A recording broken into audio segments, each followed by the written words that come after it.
Come to order, please. This is a special meeting of the Garrett Park Town Council. Time is 7:02. The proposed agenda covers just two items. I will entertain a motion to adopt the agenda as circulated. I'll make that motion to adopt the agenda. Seconded. All in favor? Aye. Aye. Thank you. We have with us Greg Wiedemann, and would you introduce your colleague? Lindsay Field. Welcome. We have, for some time now, been exploring the restoration and renovation of Town Hall, the building we are currently occupying tonight. This began, in a sense, 6 years ago.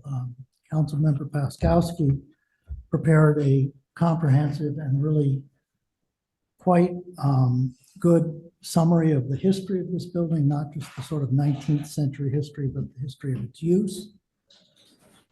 We've had two town surveys. The viewpoints of residents have been remarkably consistent over time, by and large, in terms of renovating the building and making it useful well into this century as well. Early in this process, before many of us at this table were even a part of the enterprise, a decision was made to consider various alternatives rather than fixing an inflexible budget and making things fit within that. I don't think either of those choices were good or bad, but it was a choice made to explore alternatives. And we are now at the point in that process where we want to narrow the program so that we can get a more definitive penultimate, if you will, plan, which could then be subject to more rigorous estimates of cost, at which point we can do the hard budgeting decisions. So this is not a budgeting session, it's a session to revisit the alternatives that we have narrowed down to this point and try to narrow them down further so that we can have an additional plan that we can put out for some more precise estimates. With that, Barbara, do you have anything to add before we? No, I think that was a great introduction. Okay. A few days ago, Greg gave us, I think, a very useful outline of the decision points we need to address. And I would suggest, unless someone has a different approach to suggest, that we follow that outline in terms of our initial discussion of identifying where we want to go. But before we start, Greg, did you have anything to add? No, that was excellent introduction.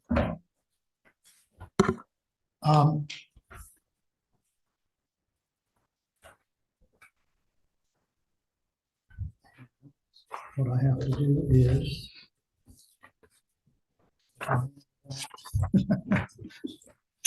So I believe it was Find that attachment 3 in yes, it Yes. is.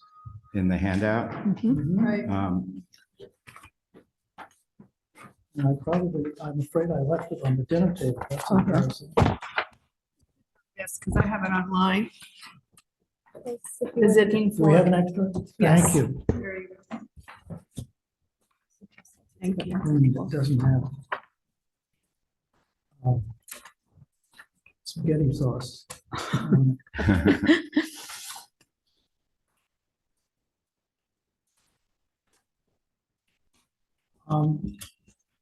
Well, let's I'm just happy to start begin. at the beginning, I guess, although Yeah. it's sort of chewing off the biggest piece first. The accessory room, and maybe,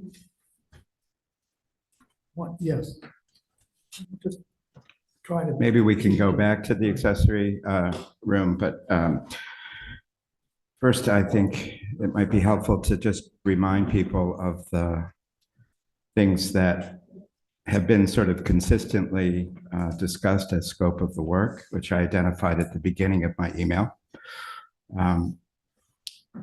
Been fortunate enough, as I understand, to get some support for the restoration of the historic front of this building. The original photographs show the building before the 2 bathrooms were added in the front of the building.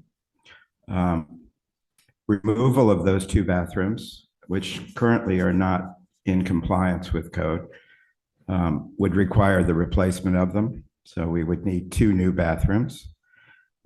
And we also would need to upgrade the facility to meet current ADA standards. And there seemed to be agreement that we have a modest warming kitchen to serve certain functions of the town hall. There's actually a zoning regulation in Montgomery County that limits the size of that kitchen. I believe it's 5% of the gross square feet of the building. So what we were showing in option 4 is essentially a warming kitchen of the size that would be permitted for the building.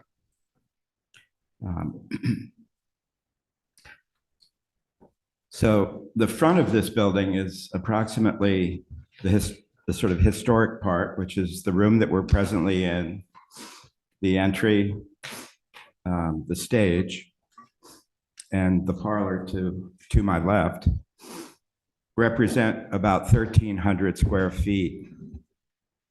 And the rear addition currently is in the neighborhood of 1,000 square feet. What we are proposing in option 4 removes the 2 bathrooms in the front and builds an addition in the back that is 1 story plus an attic. And its footprint is slightly larger than the present, but in total, with the subtraction of the 2 bathrooms in front, is actually a reduction in the overall footprint of the building by just a modest amount. Councilman Paskowski put forward a proposal which he called a max out plan, in which it was very useful to look at what is the maximum size addition that could be added to the project. And in doing the math for that, it's approximately 200 square feet larger than what we're proposing.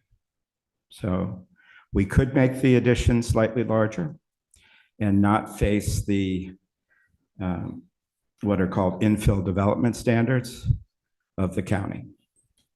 So we feel that option number 4 efficiently meets your program needs, but the real purpose of tonight's meeting is to make sure if the spaces are what are needed, whether any of them need to be larger. And I'd also like to discuss some items that could be considered either in or out, or possibly deferred as part of the project to manage cost. I think it's going to be important to include sprinklers in this building because it's going to be subject to potentially burning down, which I think would be a horrific loss. So I think even though it's not required by code, I think we should be thinking in terms of adding that to the scope of work.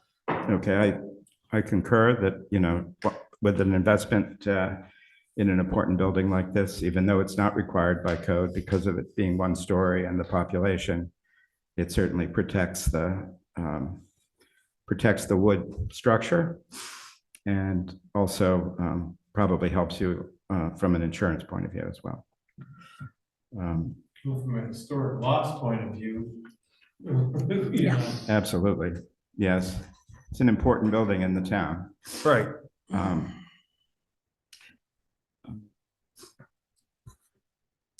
Let's see, I don't mean to interrupt. Yes, go ahead. I just referenced infill development standards of the county. Yes. And those apply to municipalities for a public building as well. well, they apply to an R90 zone, so this is a residential lot. Yes. And from the point of view of the county, it is subject to regulations of the R90 zone, even though it's not a residential use per se. So it's really, that law was really written to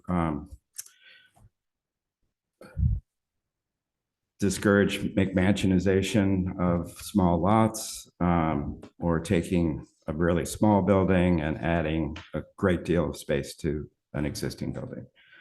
So it was well-meaning and it's still in place.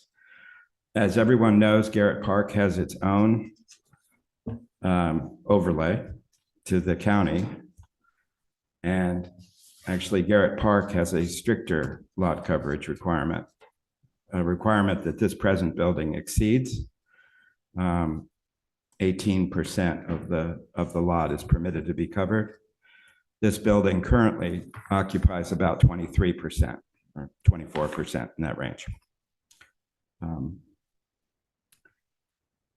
So And the building as designed in your option 4 would cover how much? 24%. Oh, that's the 24. Mhm. Okay, so we have to grant ourselves a You'd have to grant yourself some Right. sort of exception. exception because of it perhaps not being a residential use. There are, in analyzing the sort of maximum size that you could build versus option 4, the real trade-offs that we were seeing is between how large a second primary room, assembly room, we can call it, and how much storage is needed within the building and where that storage would be. Just to remind everyone, we had, in option 4, we had a large storage closet off of the back. And it was sized largely to accommodate the piano. And as a result, the resulting room that was in the back that faces the rear yard is about 234 square feet. If that closet were not there, We don't put the piano in a closet now. right. Right. If there wasn't a closet there, or if you found another solution for the piano and you occupied the entire area of the closet in addition to what is presently shown in option 4, it would result in a room of about 400 square feet, which is, just for comparison here, up to the limit of these tables, the same width and that depth to the front wall. From the front wall to the limit, to the edge of the table where Barbara is sitting. That's how big the Yeah. addition would be in the back, That's how big the, Assembly room would be, is in the back, yes, right? If- Including the closet, including the closet. right? Okay. And what about this closet right here? That would remain. the addition in the back would be larger than this because it also includes the kitchen. Right, So this is just the assembly and the Right. closet. not So including the kitchen. Right. But let's just, for purposes of Yes, terminology, call it auxiliary, okay? okay, Because some people might think. This is- room, this of is this room. auxiliary. yes, And. Now, we could accommodate I'm looking, it looks like the closet is drawn on, in option 4 is about 153 square foot. yes, And we could theoretically get some of that space back if we wanted to expand the extra 200 square foot that we would that's correct. allow. And give up some of the closet. No. No. Didn't think of that. In other words, before hitting the county maximum, we've got another 200 square feet theoretically we could make. So I'm thinking Right, we could have our cake and eat it too, because yes. sort of So. Theoretically. split yeah. the difference. Right. Without increasing the footprint. So we're at 234 currently. We have a small, medium, and large auxiliary room.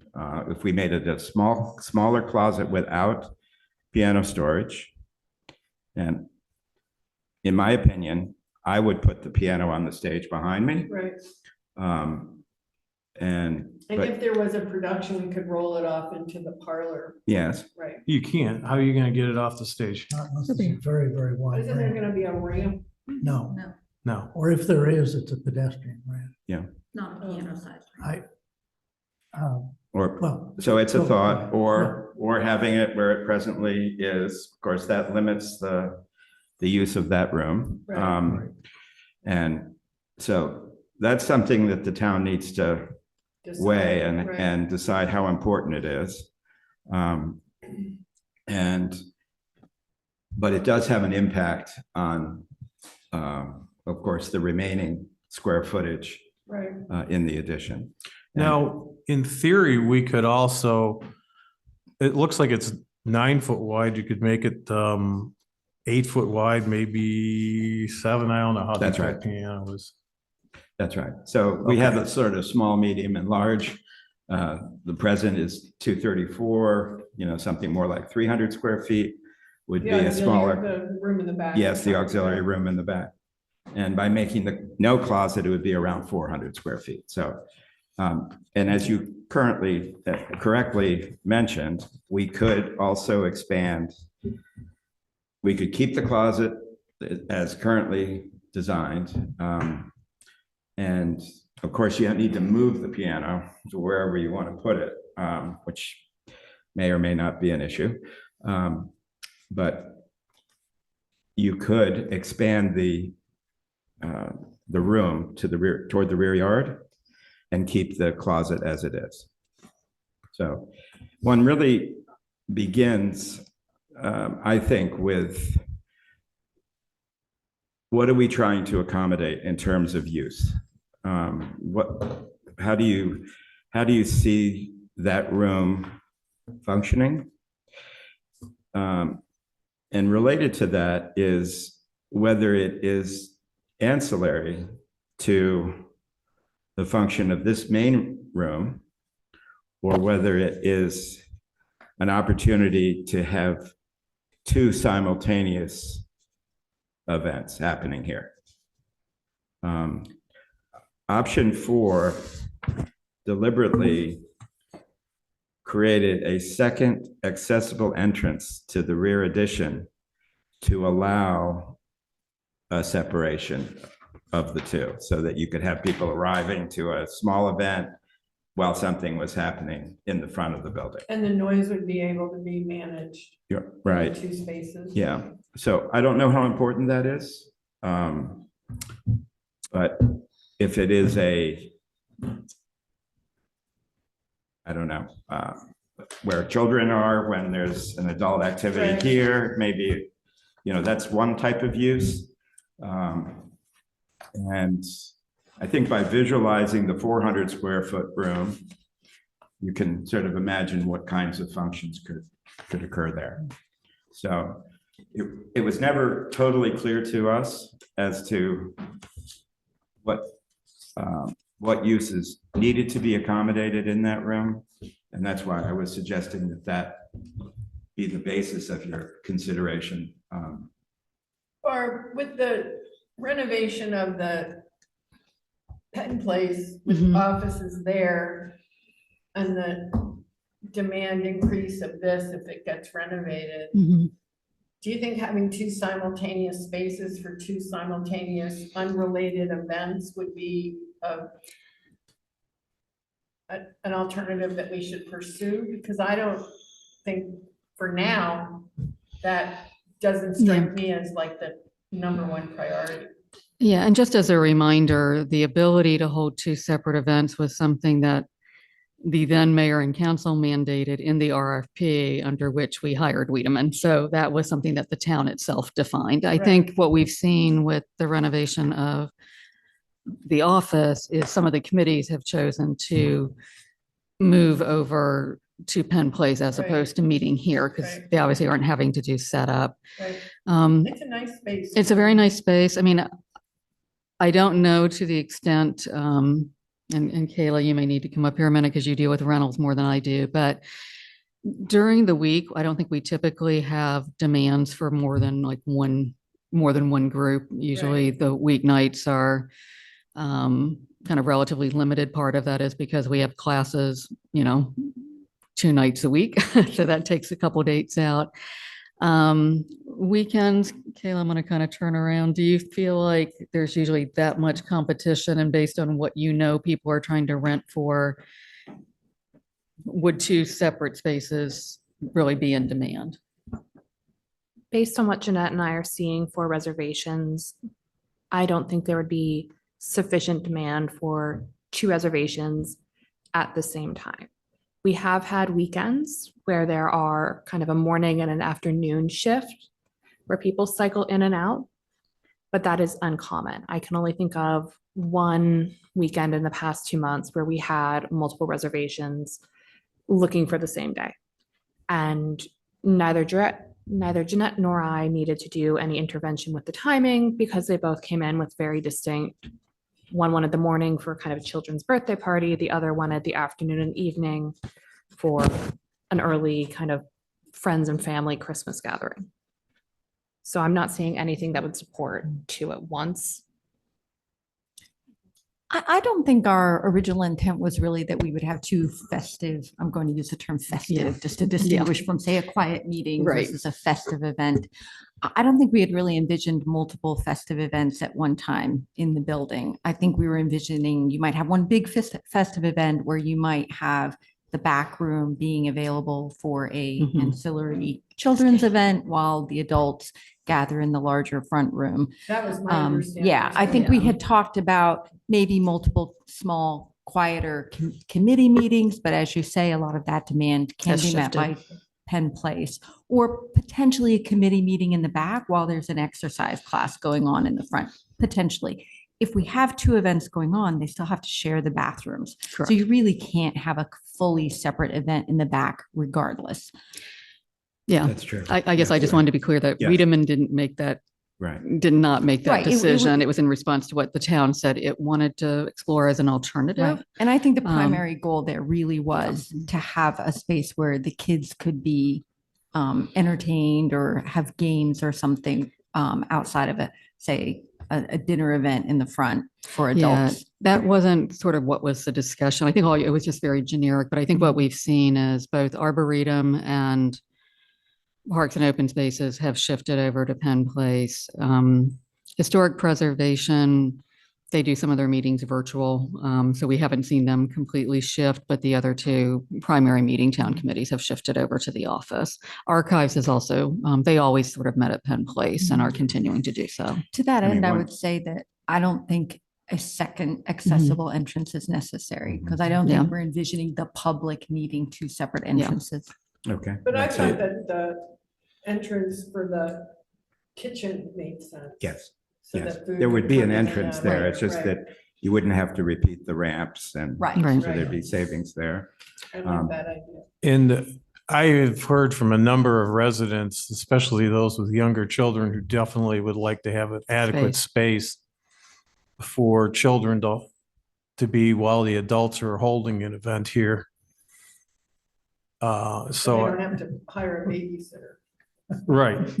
right? The one feature of the rear room, of course, is that it has a relationship to the backyard, Right. which is, although there hasn't been a lot of discussion about it, I think it's a important amenity that this property has. And that room, I don't know, for a birthday party or whatever, as something that could spill out onto the back. We have in our design, we have a modest raised terrace in the back, which could be, you could have a gathering in the back, you could have a tent in the back. I don't know. So, Yeah. I don't know. Yeah, and I There's think a, the garden is a really nice amenity for the space. Well, I definitely think that using it for an ancillary space for other events would be good. And I think moving the piano out of that other room to allow it to be, that space to be better utilized, because when I held my wife's birthday party here, we did do all the serving basically in the back area because the piano was up here. Yeah. And we can't move the piano. Where would you want to put it? Put it in a storage in the back. I mean, I don't think we use the piano that often. Maybe we do, maybe. We were chatting about this before the meeting got underway. This is going back a couple of years, so you probably don't recall this, but at one point we sort of looked at who are the paying renters who use the piano, and that was probably roughly 10. I think what we don't know is because there's so many renters who don't pay, there's no mechanism in the financial system to track that. So the actual usage is probably a little bit higher than that, but I don't think it's significant year round. I mean, there's probably, off the top of my head, there's the Christmas carols, The musical. the musical. That's, I think there are a few music teachers who use it for recitals. yeah. But you're probably, I think that's part of the trade-off you all need to kind of think about is how much, to Phil's point, how much do you want the piano restricting use of space? I think in talking to Greg and Lindsay, I think we've always sort of eyed the stage just because it's a little bit out of the way. And it's not a long distance to move. I know in talking to George about the back room, he did express some concern about just the distance of moving the piano, possible damage to the floors. I guess Greg and Lindsay, if the piano were on the stage, physically, how would we get it? I mean, I guess would someone then just be limited to playing it up there essentially? Oh, a temporary ramp that we would store. Okay. But it's going to be difficult. I guess we'd have to have the town staff move it. And Mhm. for Probably. instance, for yoga, we use that space up there. Yeah, okay. Um, You do, okay. yeah. I mean, the instructor is up there, number one, but number two, sometimes we just need some Okay. space that we have to use up Okay. there. I mean, it would fit in this corner, It does. We've done Yeah. that before. and it would obviously fit where it currently is. Could it fit in that little? No. No. No. No, Even if it's we that opened it small. up, there's enough there. You No. need access to the attic and other things in there. Okay. And actually the crawl space access is in there too. I was a Right. little concerned about using the back attic area for storage with the drop down stair. It just seems Well, like, let's finish on the Oh, okay. piano, because I think the piano, although it's a seemingly small thing, it's actually a fairly critical element here. I am not a piano player, but I know enough who would probably blanch at the fact that this piano is going to be moved 60 or 70 feet through 4 openings to get into this room. Unless we offer piano tuning as part of the rental.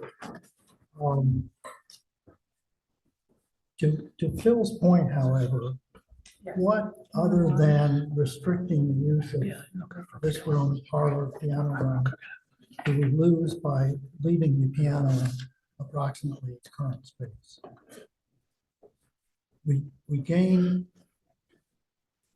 storage space in the sense that we don't have to take account of the square footage that the piano takes in the storage closet.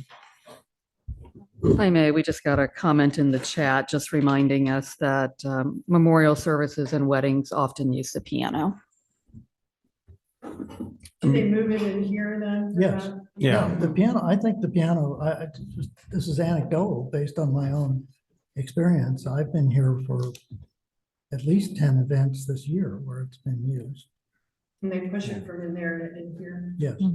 Sometimes it's Supatito doing it herself. But yeah, I've heard Well, from her, yeah, it gets if- used a couple times a month. If we store it 70 feet away through 4 double doors, we're gonna have to insist that the staff move it with all that attendance. Yeah, it doesn't seem worthwhile. And again, as you say, it's also an additional risk to store it in a room in the back. To me, it seems like a relatively minor and infrequent burden to have it taking up extra space in this foyer space here. But to me, that's preferable to putting it so far away. And I think the stage is completely impractical. Are there instances where the existence of that piano in that room have reduced its utility or? Yes, as mentioned earlier. That being said, another idea, I know Steve and I had talked about this, was basically you build a little garage for it, and then that way you've got space over the top that could be used for serving. And so it's not 100% loss of square footage, if you know what I mean. Yeah. It takes up 50 square feet, right, somewhere. But the thinking was that people get skittish about using that room a lot with the note on the piano and everything else. So I think one of the early schemes, I think you're probably referring to, Phil, we talked about Yeah. maybe making a garage not like way in the back, but maybe just on the flip side of that wall, just outside of what the original room was. It might just look like a closet. You probably need an electrical closet somewhere in that region anyway. So it might be kind of worked in there where it's not real far, but then you don't have to worry about somebody spilling drinks on it, and it's easy to get it out. Would it work in this corner? I mean, what, if it's brought in here most of the time when it's used, or? Yeah. It is, but there are Okay. enough occasions where that extra, where it wouldn't be used and It the would- extra square footage would be useful for this room. Yeah. I see. Town dinners, for example, or Yoga. Yeah. yoga. Okay. So it sounds like the ideal thing would be to put it in a location in that parlor area and then be able to wheel it in and out for events. Is that kind of the consensus? That's what we do now. I would just suggest moving it like 10 feet Right, to the west, just so it can be protected, put out of the way. And then that room can be fully used for like a pre-function space for town dinner here, or a memorial service, or whatever doesn't necessarily have that piano. So And that would make sense if we, especially if we put a little covering over the top of it, so the space on the Yeah. top of the covering could be used for something else. yeah, it's just like a storage loft over top. Right. It could just be- I mean, the spot where I got that idea is like years ago, I worked on a project for Old Cabell Hall at University of Virginia, where they have their music school, and we were working on historic things up in the top, but that's where they stored all their pianos. When there's in these little garages up around the top of the auditorium, they wheeled them up, they put them up the elevator, put them all in there, and then they stored other instruments on the top of it. So it was kind of, I remembered seeing they kind of cleverly tucked those things away. Okay, in order to give Greg and the architects some firm guidance, do we have consensus that we do not want the piano as far away as is shown on some of these sketches? Several rooms away and. that would be my Makes sense. vote. And also to competing- open up that space to make the ancillary room larger. Yeah. Right, Yes. Okay, good. Mhm. And end of discussion. I was just about to add in, if it's in a storage room with big stuff, it also risks getting, I think, more bunged up there than it does here. That's why we were My considering before, put it experience- in a protected room where you can't Yeah. have anything but the spot where Yeah. like the little box where that goes in. Yeah. Okay. Has to be climate controlled too, Yeah. but not just kind of, run in with the rest of storage racks and whatnot that could fall on it. Okay. And I think the next two things I didn't mean to take over here. The Well, next- let me, the next before two- we kill the yeah. piano thing for a second, would we agree that we want to build like a garage for it so that the space could be used above it for storage or something else? Just to be clear, are you referring to the space that's just beyond that wall? Well, yeah, that's what you're Yeah. thinking, Stephen. right? Yeah, not specifically for the option 4, but just in general, I was thinking like you would get that room back to full use, and then somewhere in that interstitial space going back to the back addition, then you might be able to tuck that in somewhere protected. Yeah. Pretty narrow in there. It would occupy the sort of serving area that we're showing in, so maybe having that as piano storage and storage above is more important than having the serving counters as a connector to this room. couldn't you still make a serving counter over the top of it, of the piano? About 2/3 of that space would be occupied by the piano, and it would much be bigger. quite deep. So then if you want to have it conditioned independently or whatever, that's, And double doors, so you can't really have a counter. on you'd the end other up, side. you'd end up basically with storage and a hallway.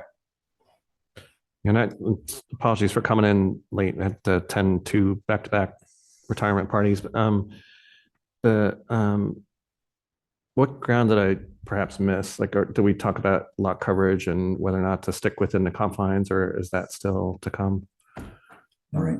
Well, I started with the max out plan is about 200 square feet larger Yeah. than option 4. Mhm. And one can increase the footprint. Of course, that increases cost, Mhm. presumably. And you could decide to make the assembly room larger. Mhm. So there are trade-offs. I was trying to not increase the size to first see what would be the minimum Mhm. that would meet the town's needs. If storing the piano, I mean, I think physically it would work here. I'm just pointing out that that you'll end up with a hallway and storage. And what you'll be giving up is this more open serving connection between the warming kitchen and the front assembly room.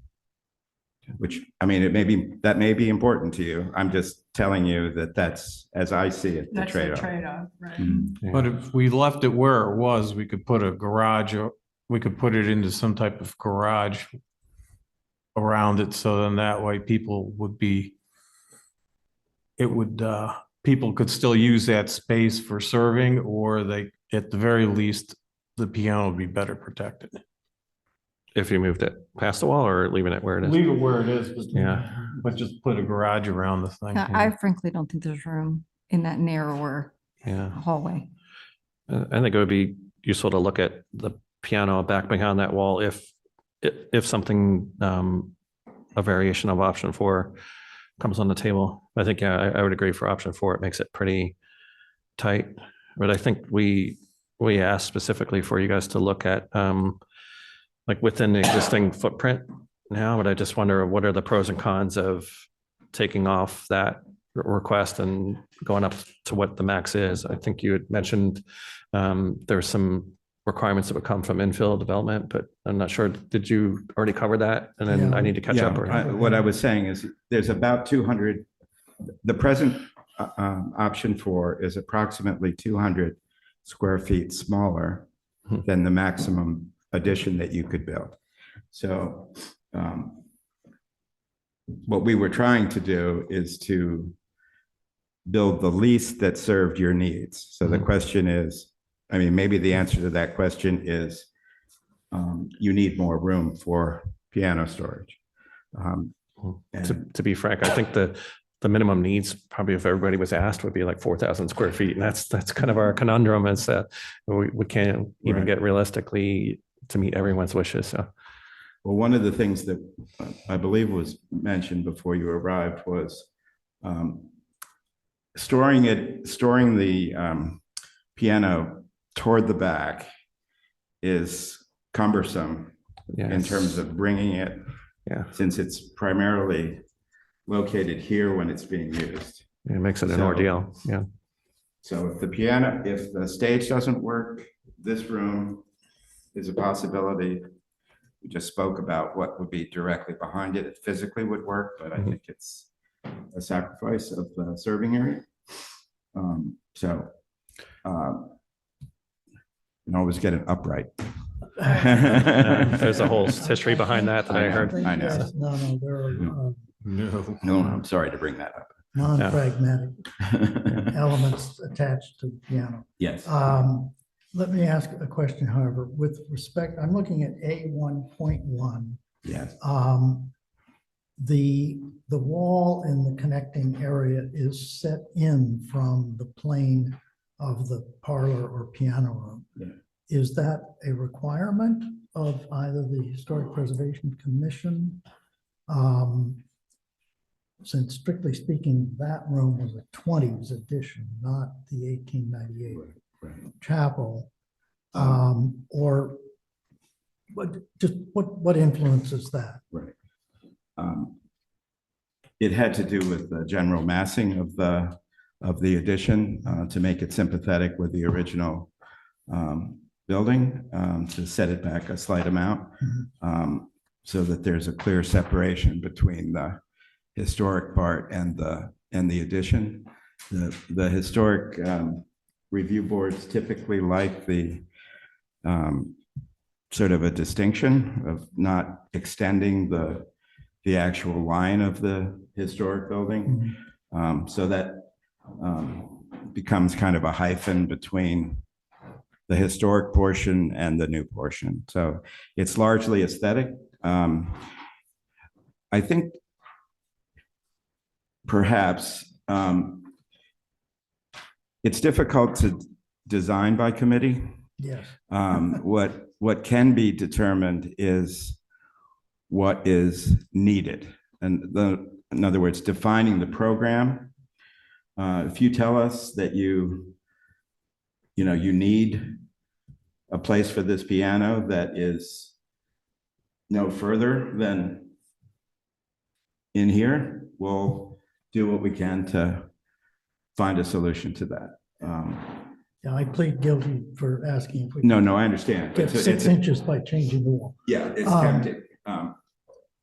No, you're right. And I think what you're hearing here is that the notion of putting it in a storage closet with other stored goods at quite such a remove is something we would like to avoid. Yes. Okay. And I guess, do we have any consensus on the notion that it needs to be out of the room it's currently in, the parlor or piano room? Or would that still be an option if it's adequately protected?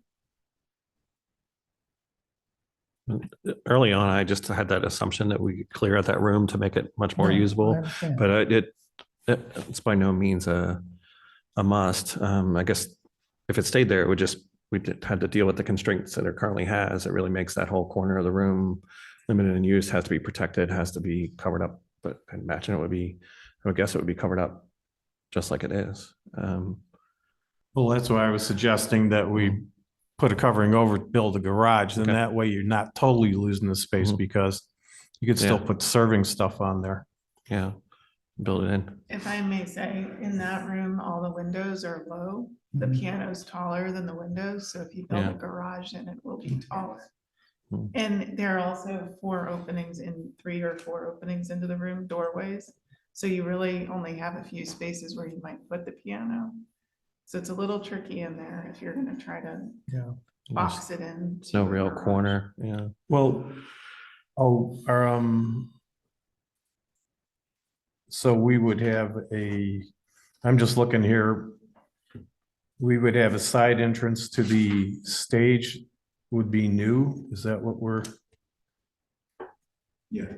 The side entrance would use the existing door here where the Right. electrical room is, for the audio. And then there's an existing stair that goes into the parlor now Yeah. that I think is sort of closed off. You don't use that door.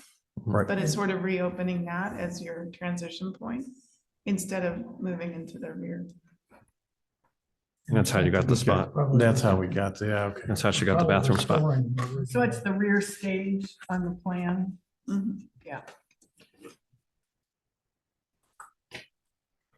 Okay, I think one possibility is it's there, and then when that's in conflict, and put it over here.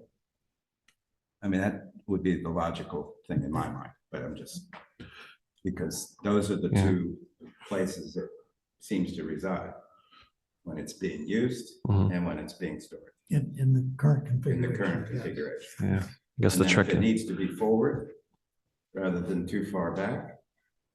I mean, you could build a shed in the backyard and, but then you have to bring it all the way Yeah. around. So, I mean, It's not a good idea. It even got as extreme as somebody was suggesting that you could, there are services obviously that do it where you could have it shipped out and shipped back in. It would Yeah. actually not be that costly, but it just seems like too much hassle. Yeah. Yeah, from the get-go, I just always assumed like clear that space out. It might be more useful for pre-function. That was where it yeah, started from. And I think that room is going to increase in quality once you take out the electric panel and put that other Yeah. window in the front. So now it's kind of a place that people don't really stay in very long, but it could become yeah, like a really almost as prime space as this one. It's Yeah, I sort of, agree. that's why we called it the parlor room, because you Yeah. can see having a seating area in there. Yeah. When you have a wedding or people getting ready for a service or, Mhm. some sort of presentation where there's sort of this off-site room. pre-function room. And it also connects to the stage. So if you have a performance, people can walk in from there Mhm. and prep in there. I never really thought about it until one time, like reading the National Register listing for this building, it was pointed out by the woman who led historic preservation for us for many years that it's really kind of like the narthex, but it's on the side Yeah. instead of in the front, which is unusual. But if you really think about it sideways, it's Mhm. it's that. So it'd be nice to get that back as that kind of formal space. Now, to back up a bunch, did we discuss tearing down the old structure, the 1950s structure, and rebuilding a new foundation? And then the second thing was we had kicked around was building, well, I'll call it a freestanding building. In other words, it would have some separation between the historic building and then there'd be that hallway, walkway, and then you'd hit the new building. I know we had kicked that around. I just wanted to bring that up to see What's how the that. advantage of that, Phil? I think the biggest advantage that we had come out with was that it might allow us some more freedom versus of design versus having to stay within the footprint or essentially stay within the footprint of the existing additions. Well, what it does is it creates a courtyard on the south side that separates the historic building from the addition. And if the addition is the same size as option 4, it moves the addition into the rear yard. So you And lose a lot of the garden area. you lose a portion of the garden area as a result.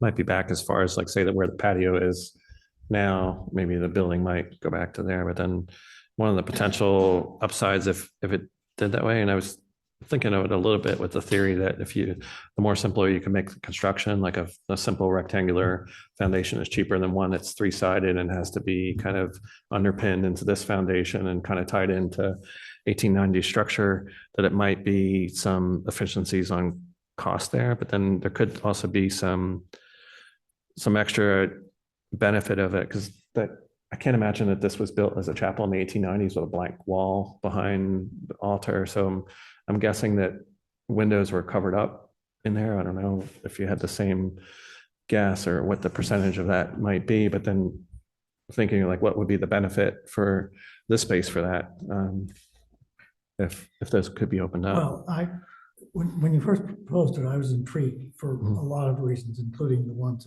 of sort of restoring an historic element here. Mhm. But I think what it creates is a sort of a no man's land of a atrium that's really only accessible by going through the yard and around it's a narrowest point over here, which now is where the Machines, air conditioning presses are and things like it's that. noisy. Yeah. So it would be in some respects sort of dead space, and yet it would have to be maintained. Unless you and made lemonade out of it, like where if you had a door coming out of that connector thing, you might be able to make it like a little grove with a table, but I'm just not sure if people would want to sit in there with 25-foot walls on 3 sides. So sometimes those don't work. So I think we had achieved consensus at the last meeting that we're not going to try to fix up within the studs of the existing 50s edition. Right. Okay. I also believe it needs further investigation, but I actually think we do not need to underpin this structure. Since we're not building a basement or anything under the, and if we have the attic for the mechanical, we don't have mechanical ductwork or equipment in the crawl space, there's no need for it to be any deeper than the present crawl space. Yeah, just a couple feet. Yeah. Really, yeah. So, it could simply match the footing elevation. I would like to explore the cost of putting a basement in because there are some groups who would be interested, such as the archives, of building an area down there eventually for storage, offsite storage. And if we're going to have to basically put a foundation in, how much more would it cost to go deeper? And That was investigated. I don't know the answer to that question precisely, but it was asked. We did a number of options, including one with a basement. I think it's less expensive to have the storage above, and it doesn't, then you need a way down to the basement. You're making the building considerably larger. There's also limits to the use of the basement. correct. From a zoning point of view, so you're building storage underground. If you build the storage in the attic, you don't need a stair occupying the floor or extensive exterior stair, which is more expensive than a pull-down stair. And you can have all your mechanical above. So you're sort of solving multiple. Of course, you could put that in the basement as well, Right. but you would need a way to the basement. But can't we use like a Bilco door or something like that to access it if it's only staff only? You could. And if you put stuff upstairs, that's unconditioned space, which means it's gonna be hotter than hell during the summer. No, it would be conditioned. So we'd have to put insulation and condition the space, but wouldn't it be cheaper to condition the space that's a basement? That stays somewhat at a relative temperature versus conditioning the space above? I think any way you cut it, it's just awfully expensive for storage. And I'm wondering whether we couldn't be a little more discerning in terms of the kinds of storage we need. If we have anything that is truly just dead storage, there are companies like Iron Mountain that take it and put it in a secure and temperature controlled space. If it's semi-active, I think we're better off building a purpose-built structure somewhere else. And we have lots of space near Penn Place, for example, which would be that much closer to the archives. I agree. I do too, because I think one of the things I think you were maybe pointing out before too is that the maintenance requests for storage in this building, but I feel like that could be better served somewhere over there. They don't really have a heated workshop. They don't have anywhere to store paint and caulk. So by default, they're putting it in the back closet here where it's kind of on the opposite side of town. The similar thing is there's a storage need for our Halloween. There's a big Halloween festival with all kinds of things that get stored there in various houses. And the thought early on was put it here, but then even they were saying better put it over here. It's not really your worry, but I would agree. I think it's more efficient. Truly do it beyond over the there. scope of. Yeah. I'd be concerned about putting archives materials below grade for the Yeah. risk of water infiltration as well. Yeah, it'd have to be a purpose-built thing, but okay, but it doesn't matter. It's Well, no, the thought is meritorious, just not particularly in this location. We're just not going to be able Yeah. to solve too many problems on this one site. If it was the basement at Penn Place, that would probably be a whole different, well, granted it's in there, but It's already there. if we could make it bigger there, then that would be like a different thing. But it's to Charlie's point, it is tricky to put things like that in the basement. Like did a project for Montgomery County Archaeology, and then we went to go see their place that was flooded in a building in Silver Spring. They had a problem. One house had a structural beam and fell into their stuff. They moved it to another place, and that flooded. So, okay, well, so Would I be correct in saying that the next major thing is to address the trade-off in square footage that we would ideally like to see in an auxiliary or assembly, auxiliary space. Yes. At the rear, and storage exclusive of the piano. And the current denominated assembly room, I refer to it as auxiliary room, is 234 square feet.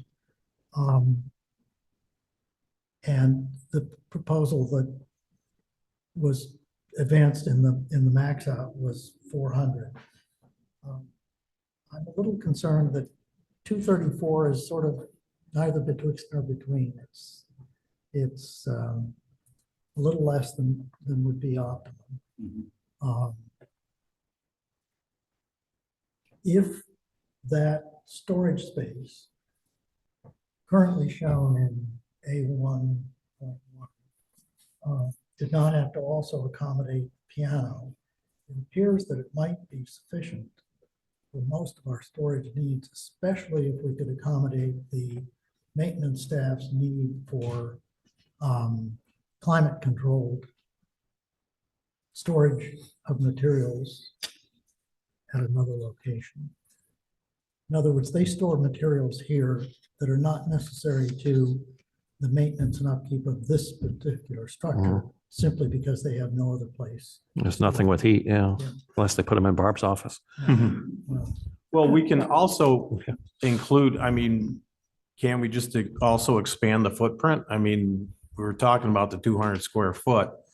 And so we could Yeah. increase the assembly room, decrease the storage to some extent, although I thought that we needed 100 and I forgot your number, Chris, I could look it up, but it's like 100. Yeah, I didn't print out my own email. It was 100 square foot for other stuff. 95 for renters. Yeah. I think some of that will be accommodated if what is shown here is, I suspect, anticipated or speculative shelving of one kind or another. Yes. And that could be arrayed as closet or locker type, Yeah, or open shelves or cubbies and lockers and so on. Because we do have what I call recurring renters who leave their material here between actual uses of the space. And, you know, there's a policy element to our determination of whether we need to facilitate that in the sort of unlimited fashion we have or not. That's a policy decision for us. Meanwhile, I think we want to envision a storage space that would be adequate. I mean, the women's club, I know, looked for some space. That's the reason why I was talking about increasing the size of the footprint, was if we did that, then it would probably allow us to adjust Yeah. the space. But I think you had some numbers there you come up with. Yeah, it gets tricky, like the women's club can't be expected to go up in an attic, or just like they can't go in a basement, so Yeah. we have to figure out like a way to shoehorn it in on the same level. Right, and that's why if we were to expand, Yeah, expand it out, yeah. make it bigger, smush it in, bring it in a little bit, adjust the dimensions slightly on the room. That sounded like Wiedemann, you didn't get to, like I think you were mentioning in an email that there are some added on requirements coming from the county if you go up to the limit. I think that's what you were alluding to, but probably good to Well, I'm like, saying that you could add up to 200. Okay. And not be subject to the excess lot coverage. oh, so if you stay under the threshold, Yeah. okay. So we could extend the present assembly room out where the terrace is. So it'd be bigger than 400 square feet. No, it would be bigger than 234. Oh, Which is Or what- we could do some combination of making the closet smaller and expanding. And achieve about 400 square feet for the room. I mean, for example, you could do like, make the closet 7 foot deep by say 20 foot across. That's right. And then make the assembly room goes to say 20 foot across from 17. That's right. Yeah, and then that So would, that's possible. that would, I would try to not go too far out into the backyard, Right. just to maintain well, first of all, the overall cost of the project, but also, the functionality of the backyard as well. So, So we have had that a- could be achieved. So Yeah. we think, I was pointing out that a 400 square foot room would be approximately at the end of this table to the front wall and approximately this width. How big is the space back there now, It's including the closet? Was 144 square foot is what I calculated just without the closets. It's probably almost, it's probably, A lot larger. Yes. the 234 square foot room that's on the back of option 4 is like very slightly smaller than that room, than the piano room, That's right. maybe a couple inches each direction. Yeah, it's roughly that kind of size room. Yeah, I think that's insufficient. Yeah. I'm the one that was guilty of bringing up the Yeah, auxiliary. Do we have a way of getting sort of a back of the napkin estimate of what the larger addition might cost? Because part of our goal coming into this meeting was to reduce costs overall. Yes. So making it bigger isn't moving in that direction. It isn't, but on the other hand, we have to look at the fact that we can't make it, it's not going to be practical to make it bigger later. It's, So you asked about the size of the existing Mhm. auxiliary room. Right. It's 143 square feet, not including the closets. And we're just the talking about open making it space. now 400 square feet, including the closets? If I'm No. following this. Well, Well, if you kept the present footprint Right, and you didn't have any closets, it Right. would be 400 square Right. feet. If you reduce the size of the closet, you might have something like a 300 square foot room without increasing the footprint. so it'd be bigger than what's there now. Yes. Right. Yeah, it would Yeah. be. Like 2/3 of this room almost, Um, maybe almost, Yeah. no, 5/8. So, I think what Greg was trying to say is that from the end of the table where Barbara's sitting to the Mhm. front wall, and then the full width of the room, that would be the largest Okay. space. That would be a 400 Yeah. or approximately 400 square foot room. in It gives my- you a pretty decent size for Yeah. another entertaining. It's bigger area. than what's there now, Yeah. for sure. Much, But much bigger. we'd have no storage space by doing that, No, you would, We'd add well, if you go up closets. to the max, yeah. unless you Well- bump it up. So that is a question. Does that mean getting rid of all of the storage space that's currently depicted there? Or just the piano room? If, If you were to reduce the size of the storage, you could gain up to about a 300 square foot room. Yeah, Mhm. it's easier to see. I'll try to speak up. What Greg is suggesting is that we shift the wall back, so you have a 6-foot wide deep closet, but it's still the same width as the room, so it's 17 feet wide. Okay. And that gives you that in between. Or we can push back some and get both. yeah, I guess I misunderstood. I thought in your email, you were alluding that if you go beyond the existing square foot up to the minimum, then you bring in extra requirements. So it sounds like it's only the extra requirements if you go over the zoning limit. Yeah, I'm not sure I would try to go right to the limit, but Yeah, yeah, so you Yeah. could add some extension of the room into where the, Yeah. right there. And just do underpinning and a little foundation, not a dugout basement.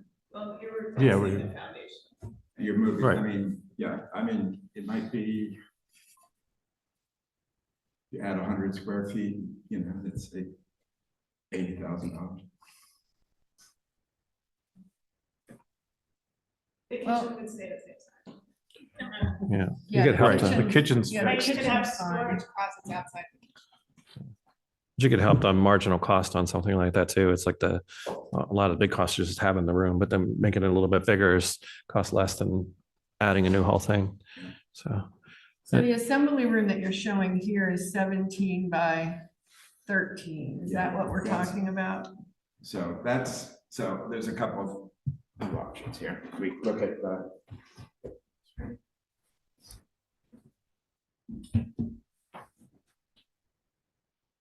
We made it, so this is the present location of the kitchen. as Correct. everyone knows. It's also the maximum size that you're permitted to build a kitchen, is that right? And 13 by 9. yeah, so you can't make it any bigger this way. You can make the room bigger this way or this way. We could take this portion and extend it Out into the garden. and move this out further. That would be one way. And keep the storage as we have it, or some combination where you take some of the storage and either do that or not do that. What I'm saying is if you just take it from the storage and do not expand it, it's approximately 300 square feet. 300 square feet is approximately twice what current have. It's greater than Mhm. park, just to give you sort of some context. Yeah, it starts becoming a lot more useful. Right. Right. But 300 may be enough, you know, that's what my point is. But we could also move the entire wall, not the kitchen, but the entire wall back, move down the, and shrink the depth. We could take and move this wall out, except you leave that where it is because it's fixed, and you move this out and then move this down slightly. That would give us space here, space width-wise, but still maintain square footage of storage. It looks like the piano's in there. Well, Isn't that yeah, a it's got- piano? Yeah, or it's is it- gonna- yeah, They're it's gonna go- explore something We've else. dealt I mean, with that the was piano. what we were asked. to do. Right, we Put it in a agreed to closet. not do that, so, you know, if we moved it back a little bit, we could get both. And I would wonder about the incremental cost, given the fact that it's already got, you're already digging the foundation, you're extending this wall, extending that, pushing it down. So what would be helpful is really the programmatic need. In other words, is a 300 square foot room Sufficient. sufficient? No, I think not. Now, earlier, before you suggested this as a way to visualize the square footage, Mhm. I added up the square footage of 2 current rooms that currently, in sort of pragmatic effect, operate in the way this one is an overflow. And it's what on exhibit 1.1 are denominated the rear meeting room. This is where our old council table is. Right. And the rear hall. If my calculation is correct, those two come to 380 some odd feet. Yeah. So nearly 400. I think I we don't know need, what I he- think we need no less than 380, 390, 400 square feet. And I think the most, well, just looking and sort of visualizing the least changes to A 1.1, it would be in effect capturing the space that is now the terrace. But then, would you add a terrace in the back or just have no terrace off the back of the assembly room or whatever we're No, calling it would it? just be, it would move back maybe the terrace portion. You have to have the steps. That would move. The terrace portion itself might be narrower, might be closer to the width, to the depth of our current one. Our current one is not very wide.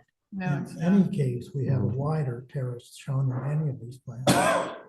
It's really steps and a landing, what we have Yeah, now, and it could continue, and that's basically what this is too, just more formalized, but I mean, I think it's the best way, the way it's shown though, with the side yard, with the side entry, with the, you could bring in things on carts, come up the ramp, you can, if you're, you need an accessible entry in the front, you can get back out. One thing we dispensed with Yeah. was, before you got here, Uh-huh. was the ramp to the kitchen.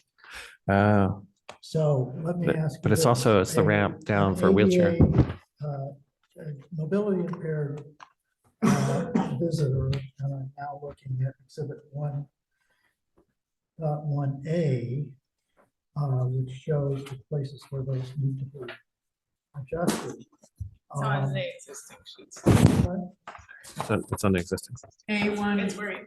Okay. It's this one here, right? Point 1A, the yellow shaded areas do not comply with ADA. So to get to the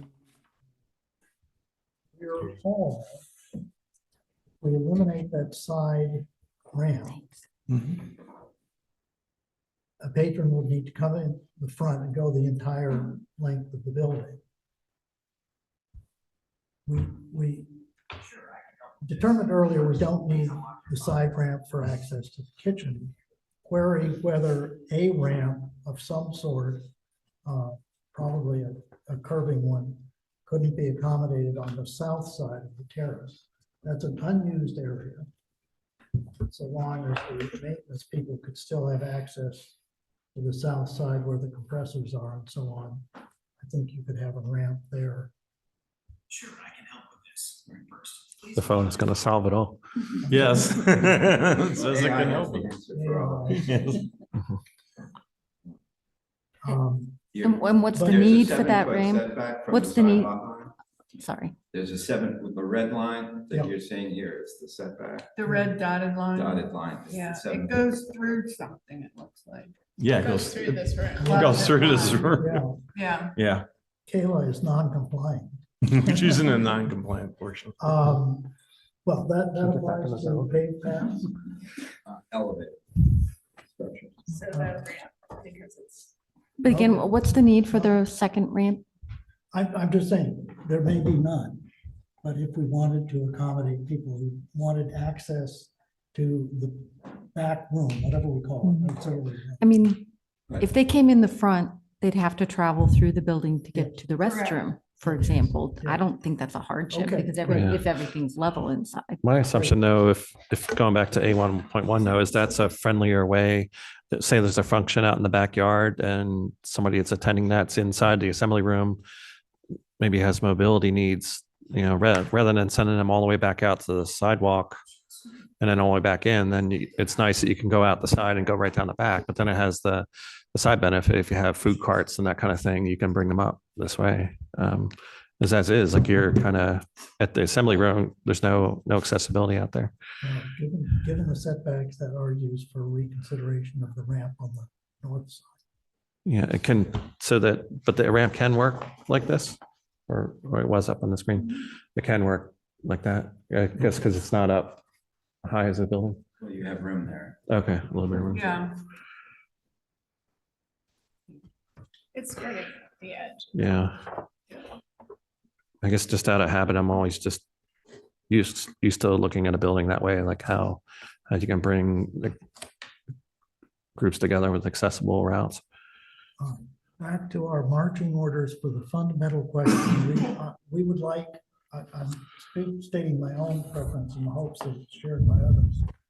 Keep storage area in the vicinity of 155 Mhm. or more feet and enlarge the auxiliary room Something by close. extending it in Yeah. the direction. Do you of the think it current should have terrace. closets on the sides of it, like it's designed here, and that's how it is now? So you open doors and there's closets and storage area on either side of the rear hall? Or would you just have a blank space and then one big closet off the back of it? We'll look at that. I Okay, think those are good suggestions. You can look at it. My perception, my experience in 45 years of using this building is that the coat closet here is used very seldom. When it is used, it's used the heck out of it. I mean, it's full to overflowing and people are throwing things on. I very often visit another assembly space that was built far more recently, modern, well-designed, no coat closet. They have freestanding wardrobe racks. And maybe on those few occasions where you actually need that kind of space, you have something of that nature. Mhm. Well, could we, Because an enclosed coat closet with doors, which we have now, well, it's small, but it's that much space, square footage. could you make the pantry storage that's by the kitchen into the coat closet? So that's kind of It's an option, small. it's pretty small. Yeah. It's Yeah. like- It's like your hall closet at home, probably. I was under a similar assumption to Chris, though. It's probably more efficient here to just get something where there's coat trees or racks or something else that could come out. And then if it's friendly enough, it's an all in town sort of deal, like a town dinner. It might even be a thing where even the storage closet could be opened up and then just have the racks right in there. People could go put their coats on. If it's not anything that has to be secured, but empty table racks for our own tables are probably not a flight risk. So we might be able to come up with ways to kind of double dip on some of these spaces. It does also seem like the drinking fountain is given its own space, and I know it has ADA requirements, but couldn't it be put more out in the open, maybe along the wall next to one of the bathrooms or something, instead of having its own closet? It has certain requirements for clearance around it, so it could move around. We would just have to look at another location. And you can't have it out anywhere where somebody can, if somebody's blind, they can't walk into it. So you had to build like railings out to kind of make a corral if you don't have walls. Yeah, So it's sort of in conflict with those doors. But can we pick up the HVAC closet area and put the HVAC in the attic? So we can pick up more of that space? Are you looking at the existing drawings? I don't know what I'm looking at. Yeah, I'm that's looking at the existing. yellow. That's Yeah. the existing. That's drawing. Yeah. existing. So they're putting a bathroom where the That's HVAC is behind that Yeah, if you go to thermostat. So, A1.1. We've captured that space. Yeah. Gonna be a much nicer bathroom there.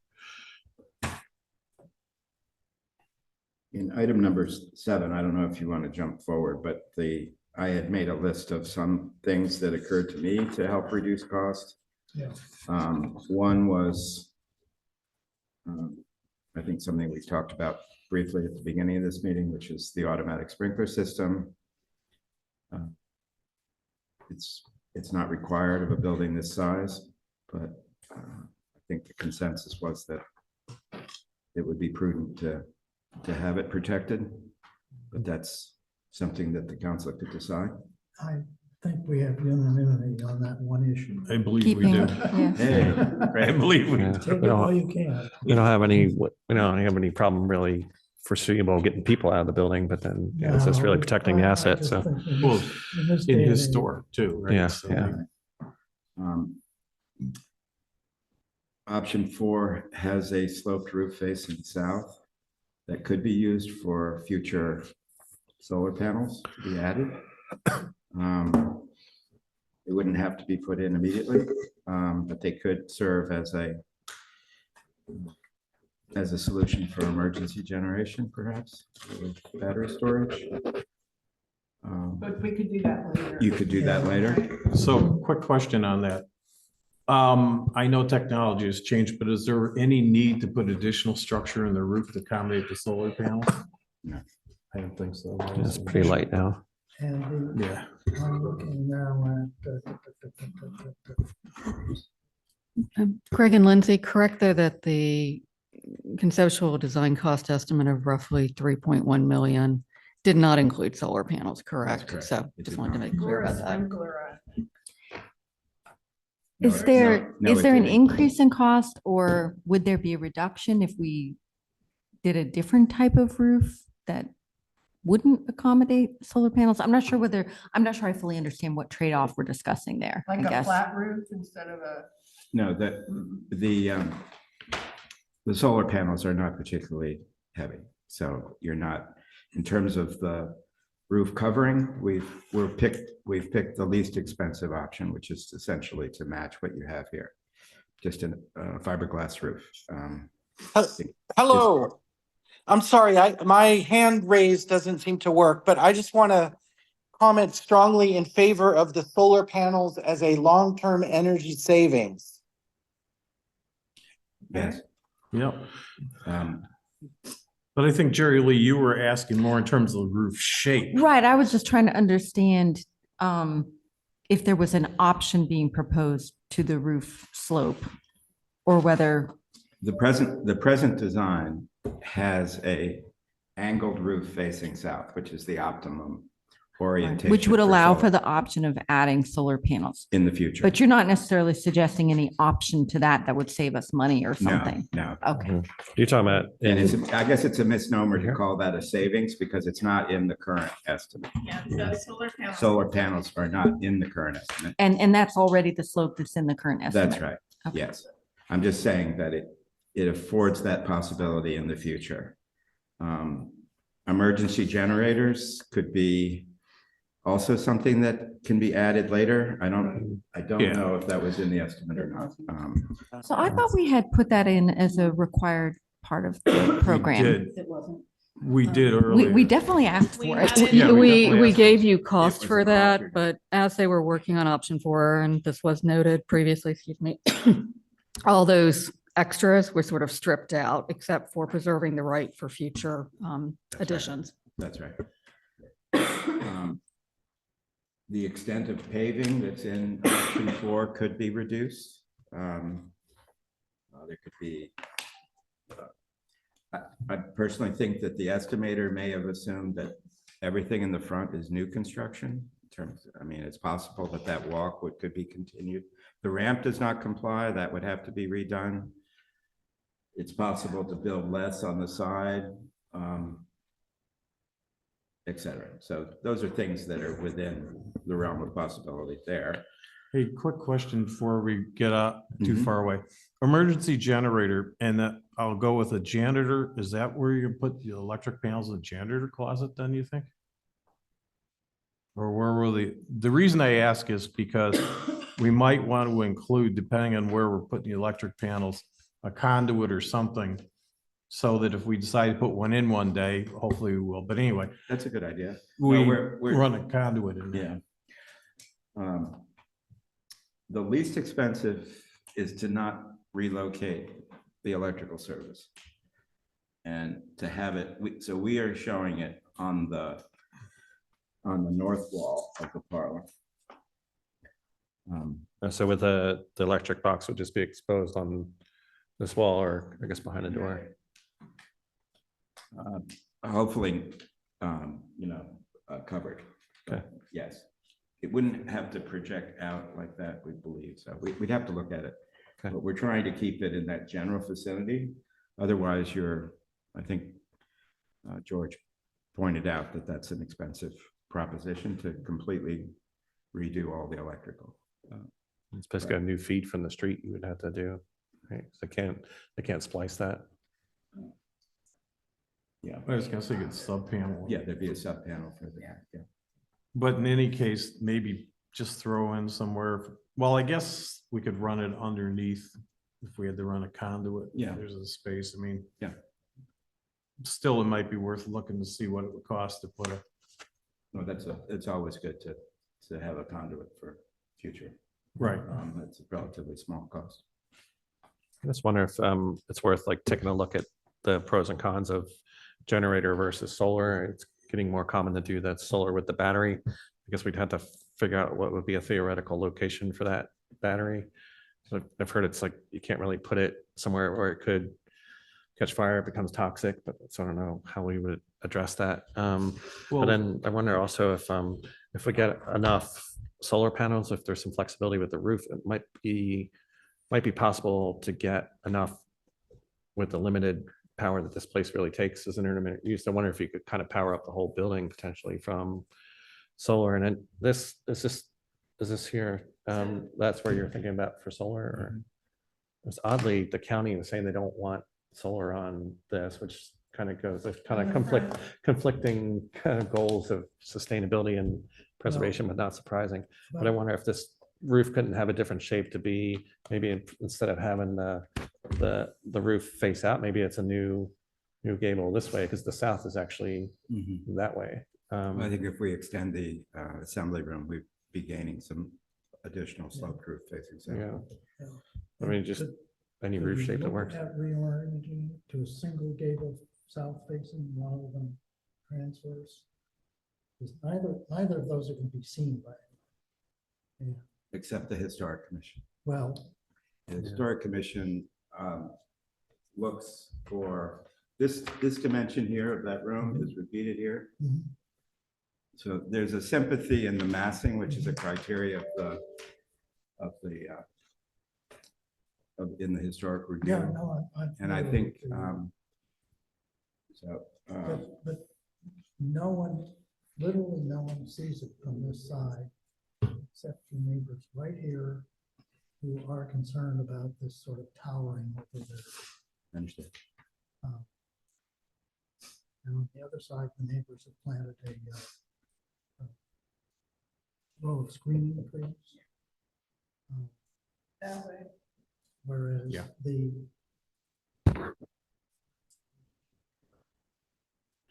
It's more MHT that you're concerned about with that than the county. So I think the county tends to look more from the street, really, right? It's anything you can see from the street. So if you're For the looking county, down the yeah. sidewalk, Yeah. they like to see the consistency. whereas people who are in the backyard are just looking at an unrelieved roof. No, they won't, because we're extending the building. Assembly or the new auxiliary. I could sketch over that, but it Uh, would- Well, wouldn't that come where this awning is then? Right, but it would be a Yeah. gable right here. So there would be a gable. Mhm. Oh, okay, all right, fine. Yeah. Fine. So, and that would, well,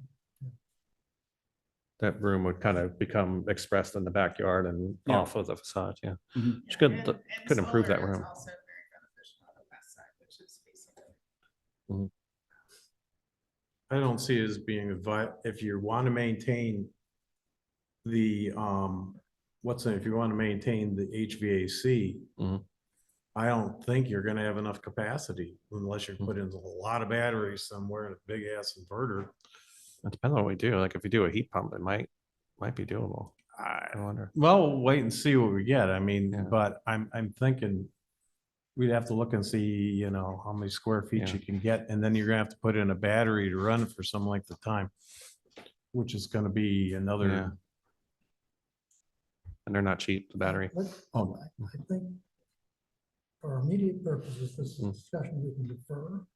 yes. Yeah, it's all option. When we do take it up, before we come to talk about it, think about what is the problem we're trying to solve.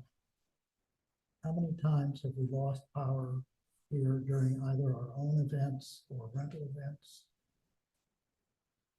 And when we've opened this building, how many people come in here Well, when the yeah, I power is mean- out? I have the most recent experience with that when, was it 2010, we opened it as a Mhm. sort of shelter because it was one of the few buildings in town that had power, and no one came except to watch the Super Bowl game and then go back to their hotel. Or not a hotel, they would have had television there, but back to their home or whatever. I don't mean to get bogged down in anecdotes, but I do think we need to think hard about the utility of an emergency generator versus the upkeep. Has to be Mhm. run every month or so. So on and so forth. Okay. The future, but for now, we don't need it in the current effort, but we do want to consider a conduit for later consideration. Right, yeah, that's as far as, So I are would we say. talking about new windows for all these old No, windows? no. We're gonna reglaze them and insulate them somehow? Is that the plan? The plan is to recondition them so that they're operable. And I believe we have Potentially an energy. an energy panel on the inside. would that be like an inside storm window? Yeah. Okay, It's a really big uphill climb you'd have to convince the historic review agencies that they're beyond salvage and they won't. That won't It takes a lot of, And if you're up for Proving. another anecdote, we've had something called an indo, which is an Yeah. interior Just use this. storm window, and they've been incredibly effective. Paid for both themselves, thermally and sound. paid for themselves several times over. And they open? No, They don't open. But they No. come out. when was the last time you saw an open window in this room? I don't know, but he just said you wanted to make them operable, I thought. you can Well, do, you yes, can do. one of- On general principle, you Yes. want them operable. But Yeah, but we're not gonna be able to open the windows then. You're able to pull the. you can insulated pull the panel window out if you ever really If it's want like to. stay Okay, stacked in the Okay. corner. But we've gotten the answer to our okay. question.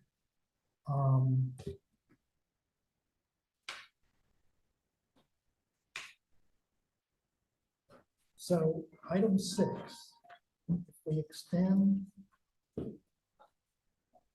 the auxiliary room to a space roughly where the terrace is now, we will have a third gable on that structure.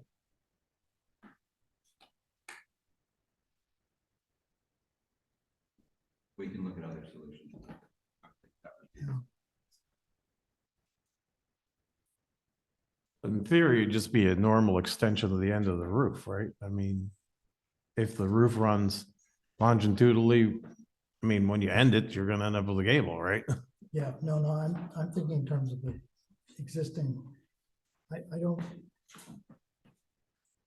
I'm very aware that the neighbors have been very patient because not every event at town hall is quiet and decorous as ours. Some of the rentals are. And the only reservation they have expressed is the size of the gable that will be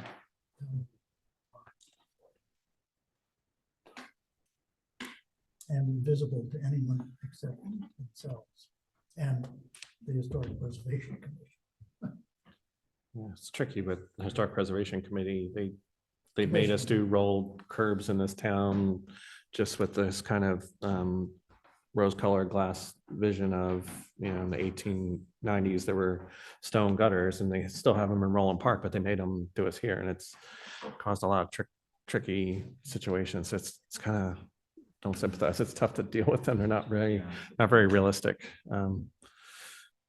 They wanted us to make the garage at the Warner property into a working recreation of an old horse carriage, like with all the things on the wall, and the county just said flat no.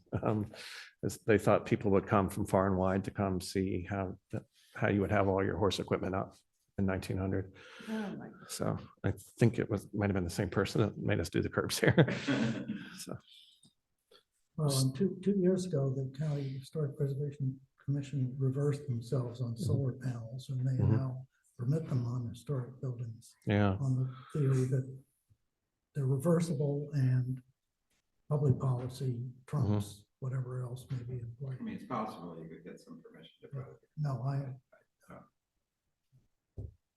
Let's see. Yeah. But the gable that we're talking about was mainly for them, and is it possible that we could get a exception to that?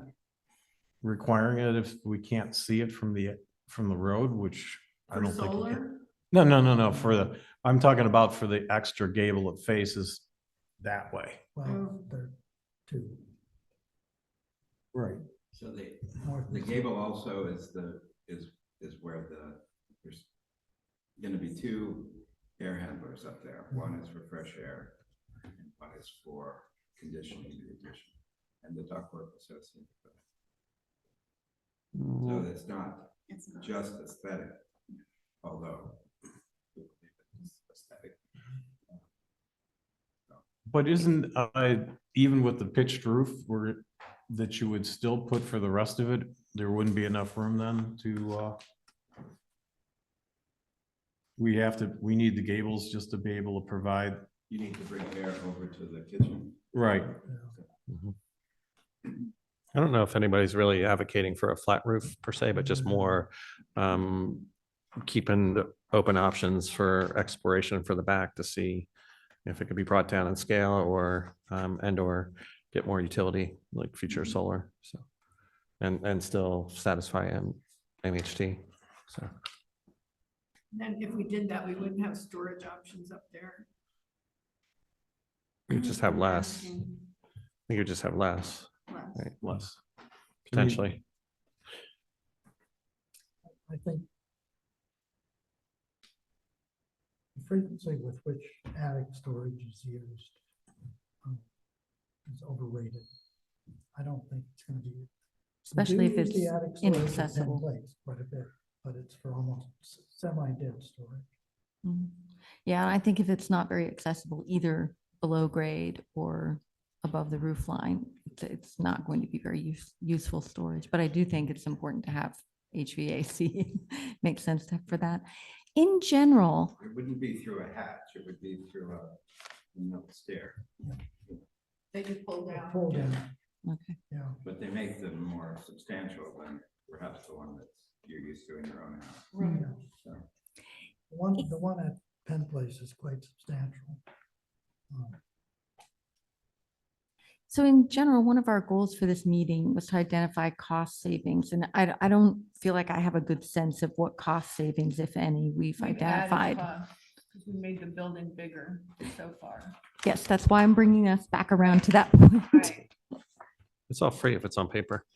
So, but my thought on the cost, I wonder, we do this a lot with the projects I deal with, is breaking things into components and then trying to figure out like more detailed scope of these, each one. And then, like the example for like the windows, the insulation, I wonder how much Axios was kind of guessing square footage on basis on this building, but if it could be much more defined, like there's really unavoidable, there's scope items that just don't make sense to do them any other way, kind of be able to get more solidified cost about that. And then break everything to do with new construction in the back separately too. And then they might get more comfort with their estimate as they start realizing what exactly it would be versus guessing. And then perhaps do a third category for everything that's outside the building footprint, would be all that site work to see if there's any VE potential there. And then I would think the fourth one would be all your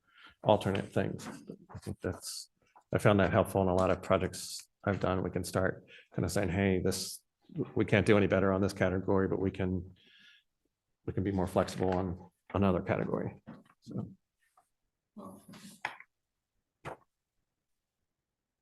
To me, the most fruitful thing is to determine your need and then to try to do it as efficiently and as compactly as you can and not use expensive materials. We feel that's true of option 4. If the room is too small, we will make it larger, but we're not saving any money there. Right. I do think that there's expenses in the site work that could be reduced. I think there's certain assumptions in the Axios bid that were excessive and, so. Conservative. Yeah, I think it's excessively conservative. It's Right. based on a concept though, so it's really, Yeah. they have. So we're trying to get it so that we can make it as real as possible. And I keep saying, until you have real subs, Yeah, really bidding it and then having a meeting and talking about value engineering with them, yeah. you're really not anywhere near reality, is my feeling. I informally sat down with a contractor and he thought it could easily be done in the $2 million range. Oh, good. That was That's about the my, present design. that was about my guess too, is I just, Instead of 2.7, but Mhm. look, I don't know, I don't want to throw Axios under the bus or whatever, so I'm just saying, I think they're being conservative because it was a concept. Right. They're also using databases for larger buildings, which Right. is not as helpful. This is a little building, Yes, so, which is pluses and minuses. right? Can be, you don't have economy of scale, but Right. then again, if you apply features of larger projects and just try to diminish the number of square feet, that's not exactly right either. So you can exaggerate the cost. So are you gonna give us another set of drawings and then we're gonna go to working drawings or some percentage of working drawings? Is that kind of where you are in the process? Yes, so if we want to make this accessory room larger, we will modify the design to do that. We can, reduce some of the site work, for instance. Get rid of the crawl space? And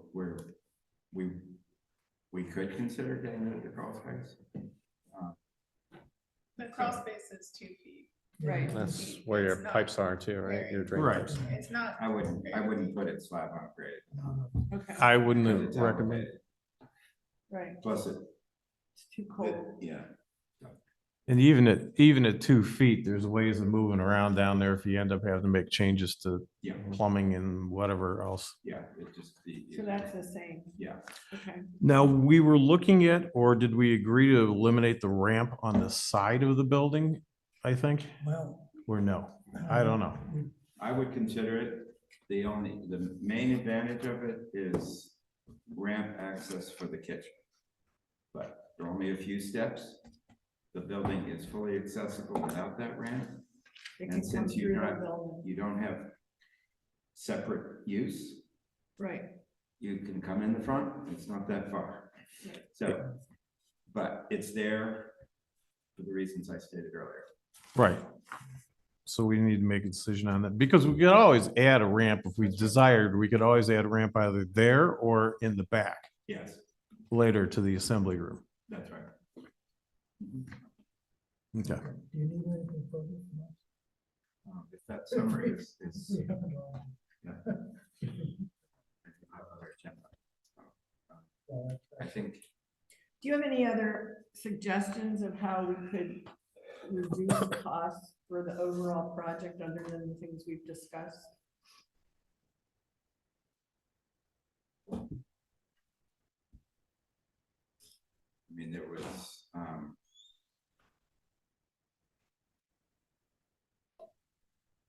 not really, I mean, I think what we've done is this last option is we pared it down, I mean,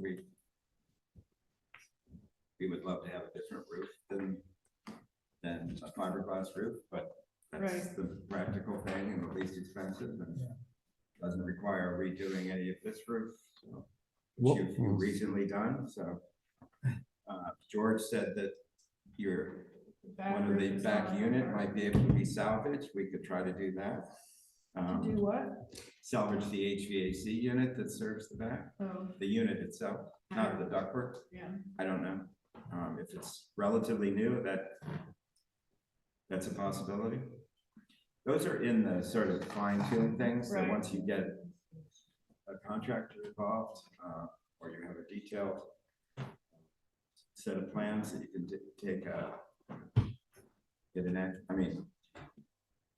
accurate estimate off of, then Right, you can make those kind of fine tuning things. right.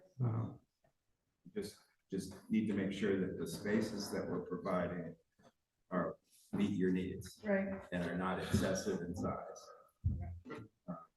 Go from there. That's how I look at it. I think, I mean, there was a pretty substantial budget for site work. There were connections that Axios assumed to utilities in the front. I'm not sure that's necessary. Yeah. You've got 2 bathrooms, a kitchen.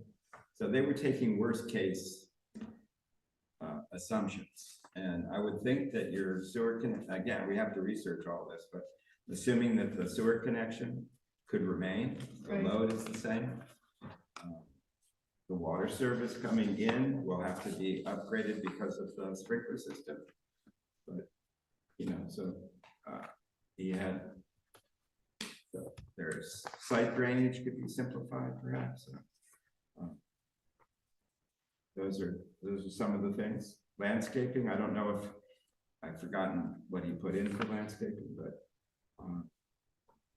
you could build this project without substantially touching the front of the front yard or And the back, substantial too. parts of the rear yard. Yeah. You don't have to, rebuild those areas. So those are areas, I mean, everything adds up. So we could use more of what's here. That's right. Right. Mhm. I had taken the estimate and broke it apart, trying to divvy up by those categories before, and it seemed like they had like $300,000 or maybe $400,000 in site work, and I think they had around $600 or $700 per square foot in this building, but it was like well over 1,000 in the back, and I don't see anything being constructed for 1,000, not even a boutique bar or a luxury building. So I so agree. it's just hopefully that further detail will help. Did we answer the question of what needs to be stored? Can any of the storage be accessed from a pull-down attic stair? Do you have enough direction on that, or do we know where we are with that? It won't hurt to do it. I'm just saying, that from what I've heard from maintenance staff, second and third hand from renters, and just observed in 45 years here, I doubt much of the storage needs here are really susceptible to being solved by having attic storage. Okay. It needs to be more accessible. I think attic It storage is won't pretty hurt to have it. cumbersome. It won't hurt to have it for Right. such times as, Yeah. you know. But we need But some you think storage. about 150 square feet of storage. And we can look at that. Okay. Well, I would think at the very least, it'd be nice to have easy access to the HVAC units for routine filter maintenance and whatever else we might do. Right, right. Yeah, it's quite difficult in the current situation. Good. Okay. Peter, you've been waiting patiently. Did you have anything for Greg or just for us? I think for both. Okay. He was the person that tasked me to go up on the roof with the maintenance guys to replace this thing. I think we did it in 2019. Yeah. Peter Benjamin was mayor. Yes, oh, yes. Yeah, Greg lived through Penn Place. And all the things that happened there, and he's currently just completing another project that I'm involved in. So he knows a little bit about me. Most of you know that I was mayor for 12 years. Not consistently, but mayor and not mayor and then mayor.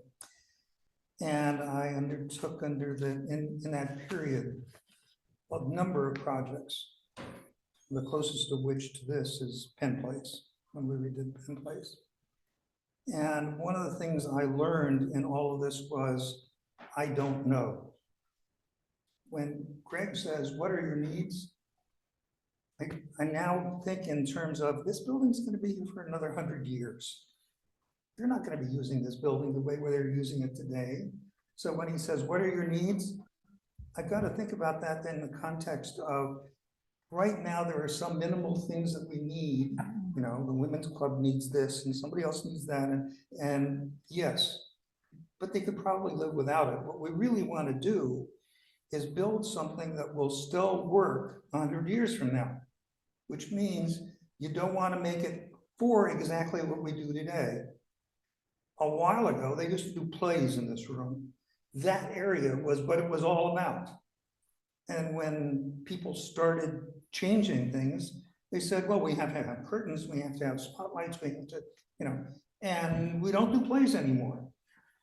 A few years ago, actually last year, I guess, we were doing movies in here. And we may do movies again. But what we need to do is be flexible so we can do plays or movies, or just use that as an area where people sit and eat.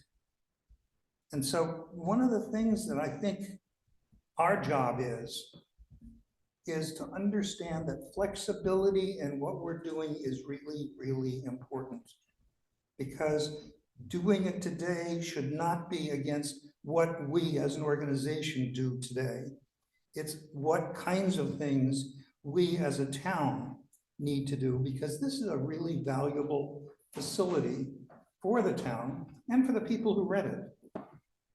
And giving them the space to do what they need to do and the capability to do the things that they need to do and the reliability that should be built into this building is one of the real keys.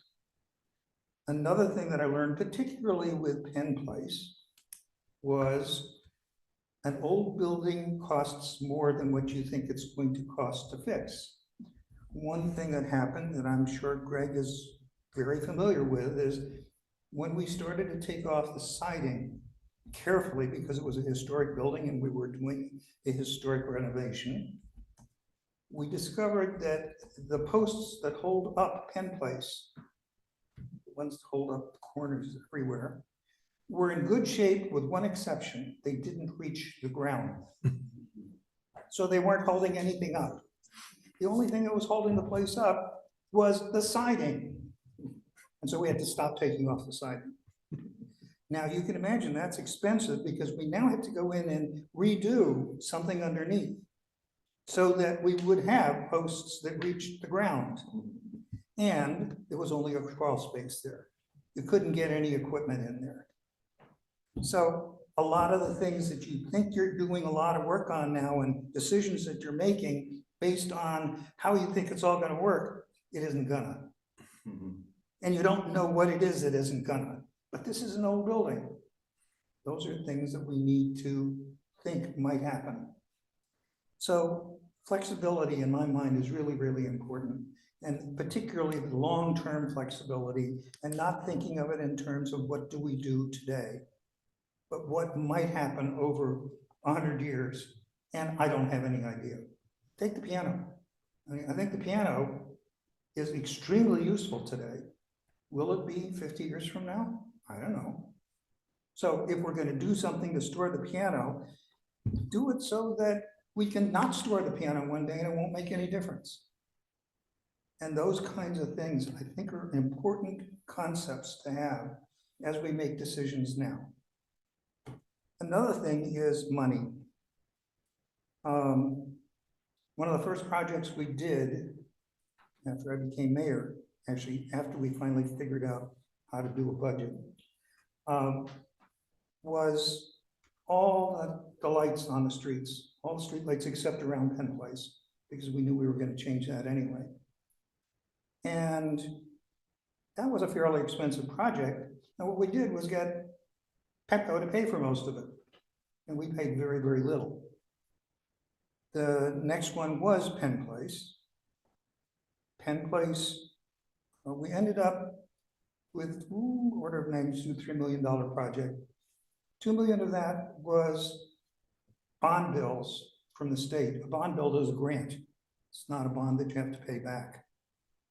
So 2/3 of the money was already there, no matter what. And it really didn't matter whether the posts reached the ground or not because we had enough money. And there was another $1 million that was necessary that we did as a bond. And I will note, because of the finances and how they work in this town, we get more money every year because the houses become more valuable. And you can fund all sorts of things without changing the rate that you're charging, the property tax rate. And we never increased the property tax rate to pay off that bond. And it's gone now. So, you know, worrying about $10 here and $20 there and things like that doesn't matter. It's not much compared to the amount of money that's out there that you can get and that is available and that can be used. And therefore, thinking this through with not taking small savings, but looking instead at the savings you're going to have over 100 years if you make the right choices today, I think is very, very important. Finally, every project that we did, and another example, by the way, of how much money is out there, we completely rebuilt Strathmore Avenue going through our town. When we rebuilt Strathmore Avenue, everybody said, why are you doing that? That's really expensive. And what we got out of it was a road that was properly maintained, a road that in fact worked properly, that had sidewalks, that had curbs, that had water controls for rain. And that got paid 100%, all $3 million by the state. And I was in a meeting with the governor and he said, we'll pay for it. That was it. The money is there. It's always there. It may be a tiny bit harder with the next federal administration, but it'll still be there. And there will still be ways to do it. So part of this has got to be, don't save nickels and dimes, think about a long term. Another thing that's really important is this town hates change. This town is not alone in doing so, but anything you change is wrong. For example, when we did Strathmore Avenue, people said, oh, well, those little crappy sidewalks on the side that aren't even complete and are mud in lots of places, we can live with those. Those are fine. And, you know, we don't want to have curbs. We have a town that looks like it's a country place. We don't need to have curbs. Well, you really do. You want the water to run off. You want to have a place that people say, this is the side of the road, I don't get to drive there. Those are the kinds of things that belong, but those are the things that we get as comments from our own people. Same thing happened on Penn Place. The post office. No, you're not going to take care of the, you're not going to move the post office. The post office at that point was a shed in the back with a ramp that went up to it. And they said, you're going to put the post office in the basement. Who's going to want to go into the basement to go to the post office? How many of you today go into the post office and say, oh, this is a basement, this is terrible. And they have a working post office as opposed to what they used to have. That will happen in every step here. You can't do that. That's the way it's always been. You can't change that. That isn't necessary. All of those kinds of things are going to happen. And what you need to be thinking, in my mind, is we've got the money, we've got 100 years that we got to do this for, let's do it right. We don't have all the money that I know of right now. but- Well, you never know it until you Right. get a little bit farther with the Right. project. Right, When you have a real project and you can take it to your legislators, you've got the money. okay. Okay. Thanks. Thank you, Peter. Thank you. Good.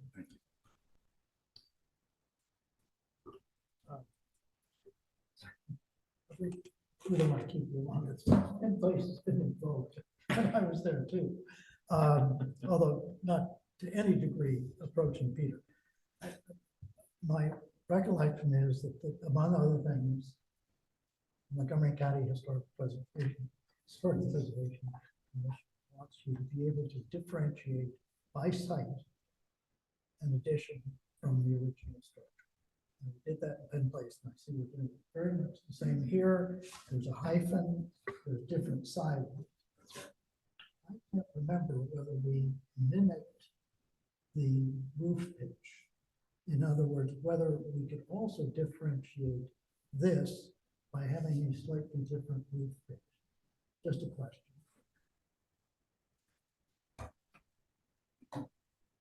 All right. Anything further? Thank you. Thank you, Greg. Thank you. Thank you.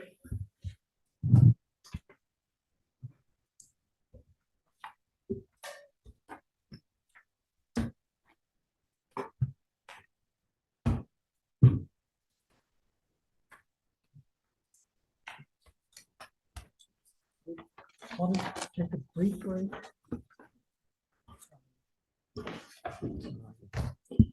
You want to go ahead? Yeah, I am mentioning, I am getting, I've had two people in the chat saying they're having trouble hearing some of you. So if you can be very cognizant of your mics, please. All right. All right, well, let's just move ahead then to the second and final agenda item, which is Waverly Lighting. Barbara, Sure. brief us, I'll please. share, Stephen, if that's okay.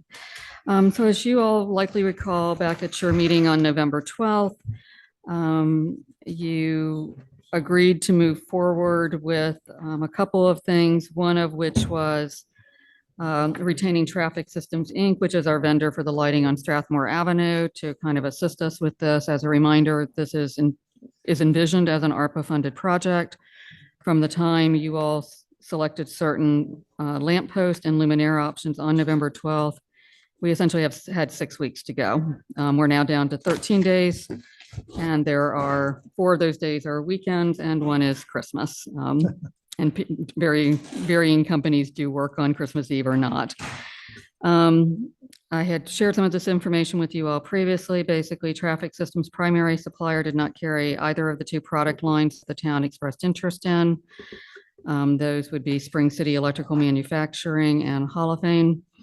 They then went to an alternative supplier who was able to provide pricing for the Spring City product line items. That is 1 lamppost option and 2 luminaire options. Those are depicted in your agenda packet materials. there are still a lot of unknowns, which is complicating this, just because of the timing issues involved. Obviously, they had to find someone who would, who supplied these directly through their suppliers. We are in the process of trying to get the manufacturer to run photometrics. I had hoped maybe I might have some information on that by tonight, but I do not. And that's important because it determines whether we're buying 4 or 5 of each. Just to have some sort of a ballpark figure, if you look at it's attachment 2, they did provide pricing, unit pricing based on 5 luminaires and 5 poles. Obviously, the concrete foundations are a function of how many things we're buying, which once again is unknown. And then we kind of worked with them to sort of refine some of the other items, like their original proposal had handholds, which are already in. And we've had some discussion with them, we being George and I, about the conduit run. The other thing that is not reflected in this, but is referenced in your agenda packet, is we need to get power to the poles. Would like them to kind of handle the PEPCO process. That is not ever a pleasant thing to go through. Ron Bolt, in terms of drafting a contract, depending on what your action is this evening, asked if I could get more information about that. I have emailed the head of the outdoor lighting group at PEPCO. I have not yet received a reply. So based on a quantity of 5, which may or may not happen, and traffic systems estimate of roughly $10,000, that brings it up to roughly a not to exceed contract of $80,000, kind of all in. That's just also a complication with ARPA funds. If the project is not fully funded with ARPA fund, federal prevailing wage comes into play. This pricing does not reflect federal prevailing wage because the assumption is that we might be able to move some things around and avoid that because that would increase the cost considerably. Do we have sufficient funding from the rest of the ARPA money? Yeah, I actually did some, Todd, I did email you something just a few minutes ago, just because I'm passing something out that you won't be able to see. Okay, thank you. Yeah. Now, this doesn't include any of the options, which we It still does need not, to look at. So when I got, truthfully, first of all, I was just relieved that there was actually someone who, that they could actually, help. So when the pricing came, the email exchange, and they said, yes, they carry, our second supplier can do Spring City. And I got the initial base value contract, which is not what is in your agenda packet. I was like, well, what about the occupancy sensor? Their reply was basically, you typically do not see them in their experience in lighting systems. What? This is where essentially if there was not movement, it's almost like a motion detector. motion Right. To dim it. And then the other thing that was not in there that I followed up with them on was the having a kind of electrical connection Yes. at the top. Basically what they indicated is that, a GFCI is not expensive. It's really more the conduit run. I asked for a ballpark figure, so I had something to give to you, and that they roughly said about $1,000 a pole. $1,000 a pole. $1,000, yeah, because of the Okay. conduit run and the labor I thought involved. the conduit was being run under the. Well, you have, sidewalk. basically, if you think about, you're getting power to the base of the pole, but then you then have to get power from the base of the pole to the top, Right. essentially. This is for the auxiliary outlet. of the Correct. But I mean, the- obviously, if what has been mentioned is, the possibility of holiday decorations, which I agree would be lovely. And talking to George, he's been part of these communications. He also said he would encourage you all to give some thought to where you're going to store these things, since we've had so much discussion about storage this evening. In the So- attic. Yeah. So In the attic. So this is sort of where we're at. What I have passed out is kind of essentially, and I think this is something Chris and I at least have talked about, and I think we alluded to in prior meetings. There are a couple, besides just the unknowns about exactly how many lampposts and luminaires we have, and if that count goes down from 5 to 4, that's about a $10,000 swing right there. But we can always buy a spare. We can. We could certainly do that. Obviously, we are storing surplus poles from Strathmore currently in the maintenance shed, which is not that big of a space, as a reminder. The other thing that's a little bit in play, and I had a meeting earlier today, George and I did, with the project manager from SFMS. They achieved substantial completion as of November 22nd, which is essentially what that means is when liquidated damages would stop being assessed. They're kind of in a punch list category, state at this point. Their contractual completion date with the addition of the intersection was October 13th. And there are This is some. for the curbs and stuff. on Everything, the right. So there are at 39 days potential for liquidated damages. I do think there are some factors, that should be factored into how the town approaches that. But basically, in terms of trying to figure out how much funding had to be obligated, I looked at what happens if, like you say, if we don't buy surplus and we're only buying 4 of these, and if we were to assess the entirety of the liquidated damages. And tried to build in, after talking to Chris, some wiggle room, quite frankly, that the funds just got obligated, which may mean that certain things that are showing on this sheet as currently as ARPA funding might need to switch to something else once again to have projects that are fully funded with ARPA funding so we don't trigger prevailing wage. The only contract after the state said that, state's consultant verified with Treasury that would not be needed. We do have a prevailing wage requirement in the road and sidewalk improvements project. They signed a federal waiver. The town office renovation that Turnkey did also had a prevailing wage clause. So right now, as things stand today, we have roughly $61,000 in ARPA funding, a tentative project cost of possibly $80,000. So what that might mean is something that is currently showing on here as obligated might need to switch to the regular capital budget and get funded. The additional 20. Yeah, we're dealing with a lot of guesswork until this gets worked out. So I had, asked if they're waiting on their manufacturer, but essentially traffic systems, like many companies do, closes down between Christmas and New Year's, which means I have until basically Friday, they might be working Monday to get a contract signed. So that is sort of the window that we are in. There's not a lot of maneuvering room in terms of altering And if you anything. don't get Well- it signed, what happens? The funding is not obligated. You can't use ARPA funds for that There's no other project. way to put anything- There are probably 2 things that we have to do everything within this fiscal year because we cannot go back and change the financials that have already been sent to the state. There are 2 contracts. At your last meeting, you approved the third-party IT security assessment that has a value of about $18,000. I sent that contract over to them this afternoon for review and hopefully signature. Chris and I have talked about just sort of trying to plug a hole with, by going ahead and proactively entering into a purchase order with Empire Landscape for tree pruning. The window, as a reminder, we are to bid this contract out. So that means their contract is ending June 30th. So any tree work that I can use it as a purchase order for Empire has to be between now and June 30th. We've been, with your support, putting a lot of effort into tree pruning. We've done a lot of catching up. I had asked Phil Normandy, give me a reasonable but conservative number.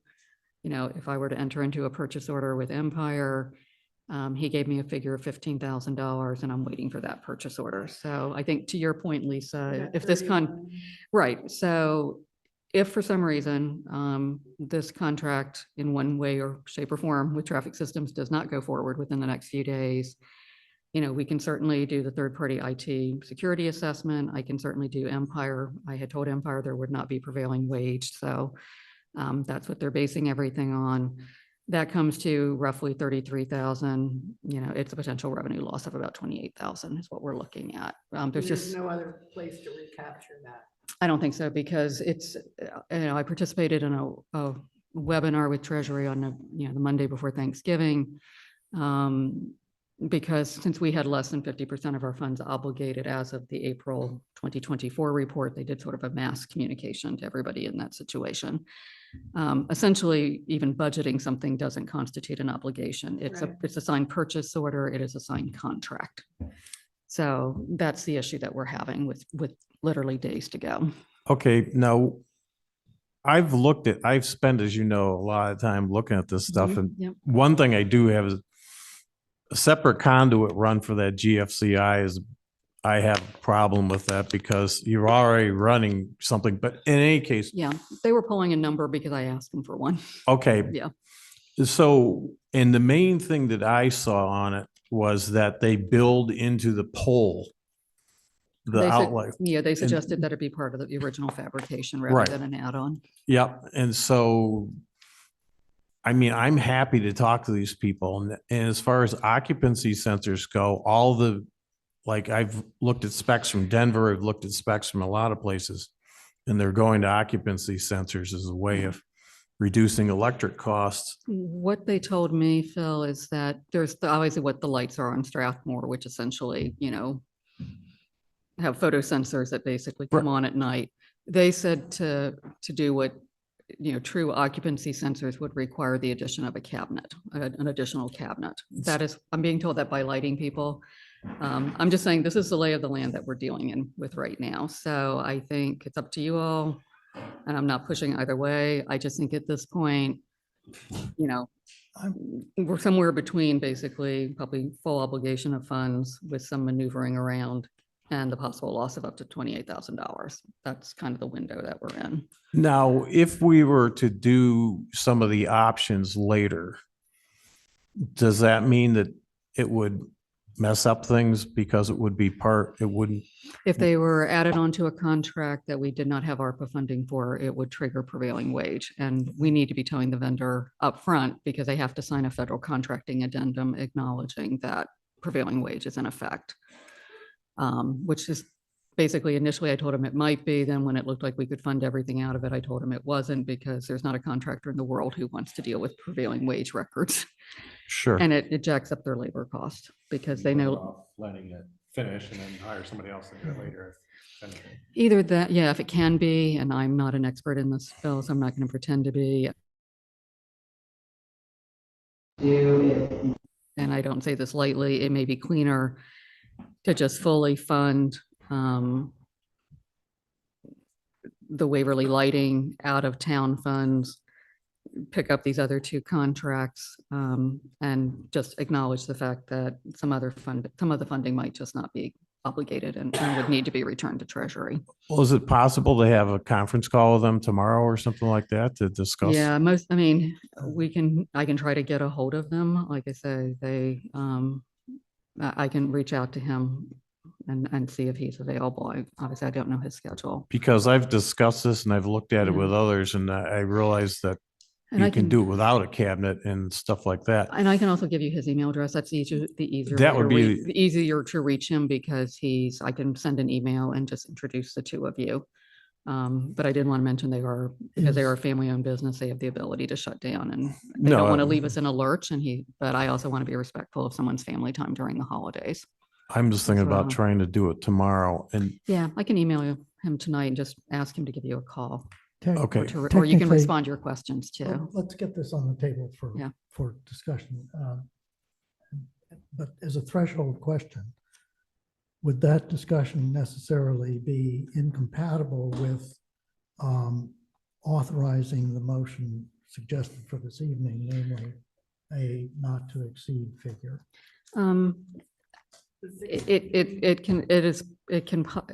If we go down from 5 fixtures to 4 based on the photometrics, and I certainly would not recommend you shortchange what you said you wanted to light. I don't see, based on what they've told me, that $80,000 would be sufficient if we're still at 5 fixtures. You could up the limit. Sufficient for 5 pictures and the occupancy. Yeah, element. I think if you're talking about, The- I think they seem pretty comfortable with, an off-the-cuff estimate for the thing at the top. Yeah. I have no idea what even a range of cost would be for what they are saying would be needed to do occupancy sensors. So, one option would be you give authorization tonight beyond $80,000. And like I say, regardless of whether you go with the 80 or you go with something higher, there are some projects that are reflected as obligated here that will need to shift back to the capital budget and be funded. That's Let's get the motion on the Sure. table and then have a little more structured discussion. I would like to entertain a motion to authorize the execution of a contract with Traffic Systems, Inc. in the not to exceed amount of $80,000 for the Waverly Lighting Project. Do I hear such a motion? I'll move it. All right, moved and seconded. That gets it on the table for discussion. I have a threshold question. The occupancy sensor is an effort to reduce operating electric costs. And visual costs, or and visual Okay. impact for when people aren't there. So it's a motion. Well, whoa, to whoa, bring whoa, our whoa, church whoa, side whoa. walk through it. If no one's there, it isn't visible. Well, the If someone's- homeowners nearby would be. Oh, I don't think trespass light is an issue, and all of the homes are at least 100 feet away and 30 feet elevated. Well, and both the luminaire options that, and Phil, you know these better than I do, Hmm. spec'd, one had a full cutoff, or oftentimes referred to as a shield, and the other was a met dark sky standard. So, Right, I- they both should have for these.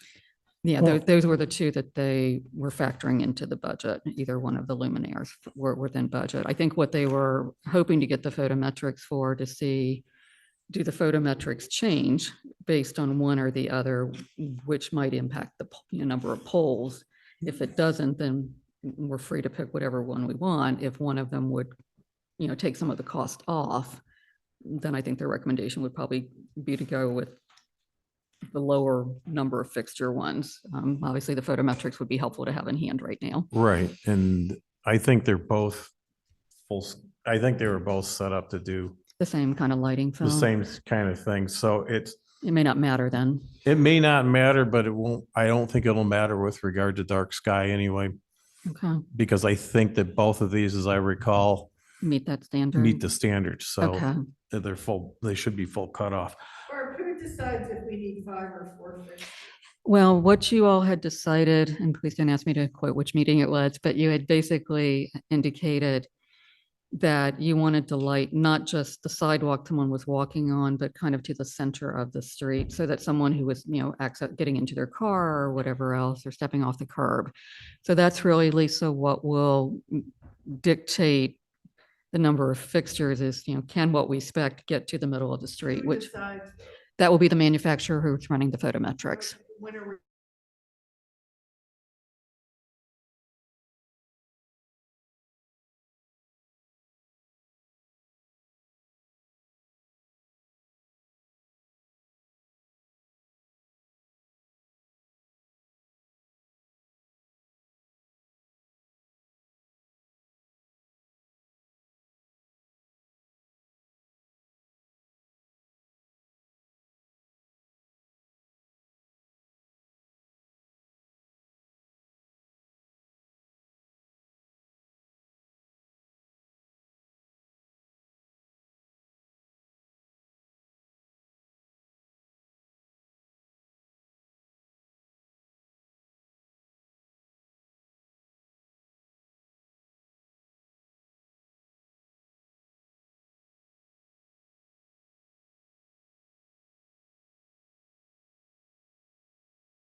It's probably basically roughly 19 weeks. So what that means, which I don't, Chris and I talked about this earlier today, we will not be planting trees in the spring because we will be past that 19 weeks will take us past the time that Phil Normandy recommends planting.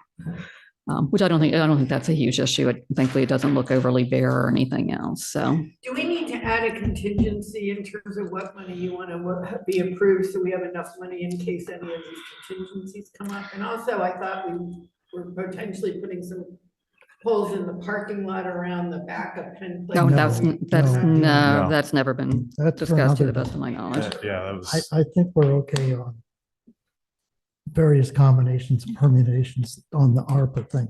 I want to go back 2 squares and thank Barbara, the staff as a whole, but particularly Barbara, for all of the work that's gone into not just the street lighting, but the entire ARPA exercise. It's been very time consuming and demanding, and we really appreciate Yay. the work. I want to take a nap. Returning, however, to the occupancy sensors, I don't, it strikes me as the kind of thing that from a policy standpoint, if we had the luxury of more time, might be something we might want to consider as being a sort of a responsible civic approach to this. But we're not Denver. We don't have, and we're putting in LED lights. So I wonder on the just dollar savings part, does that really play a role here at all?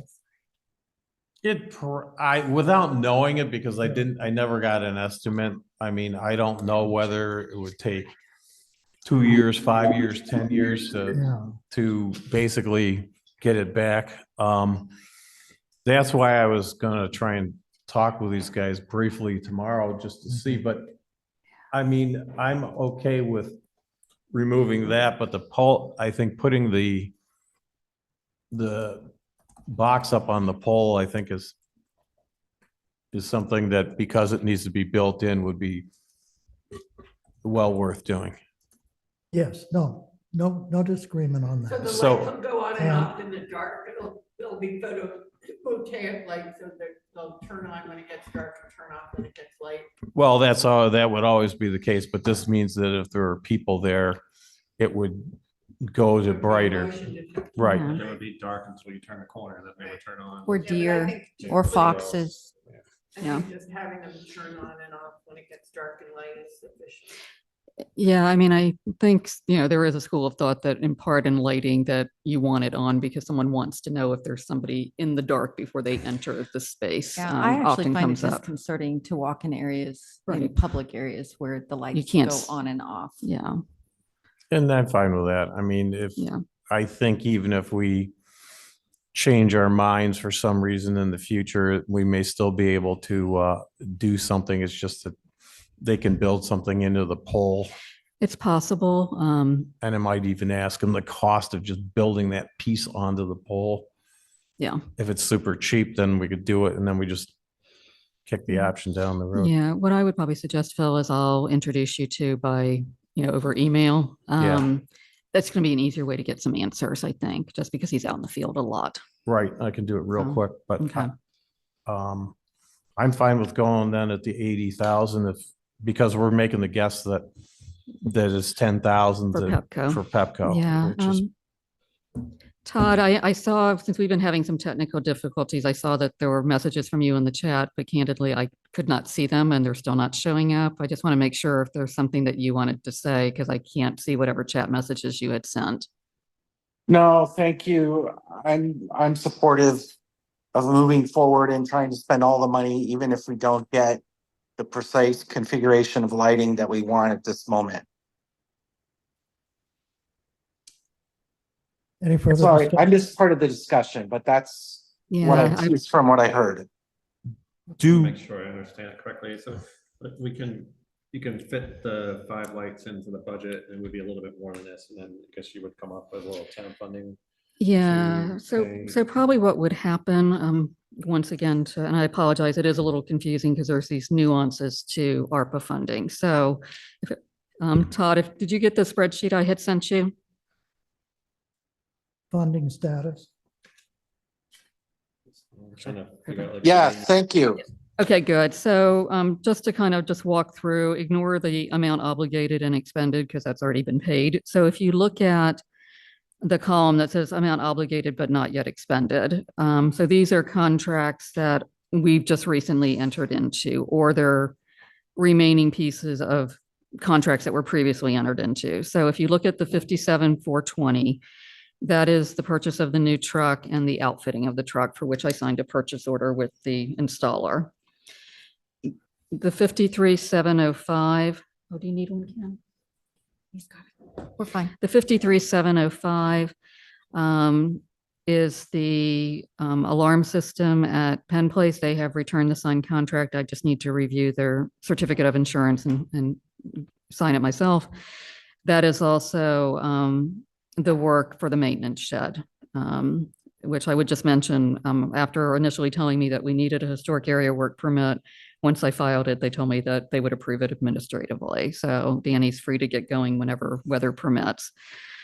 The 14, roughly 930, that is the cost of the intersection,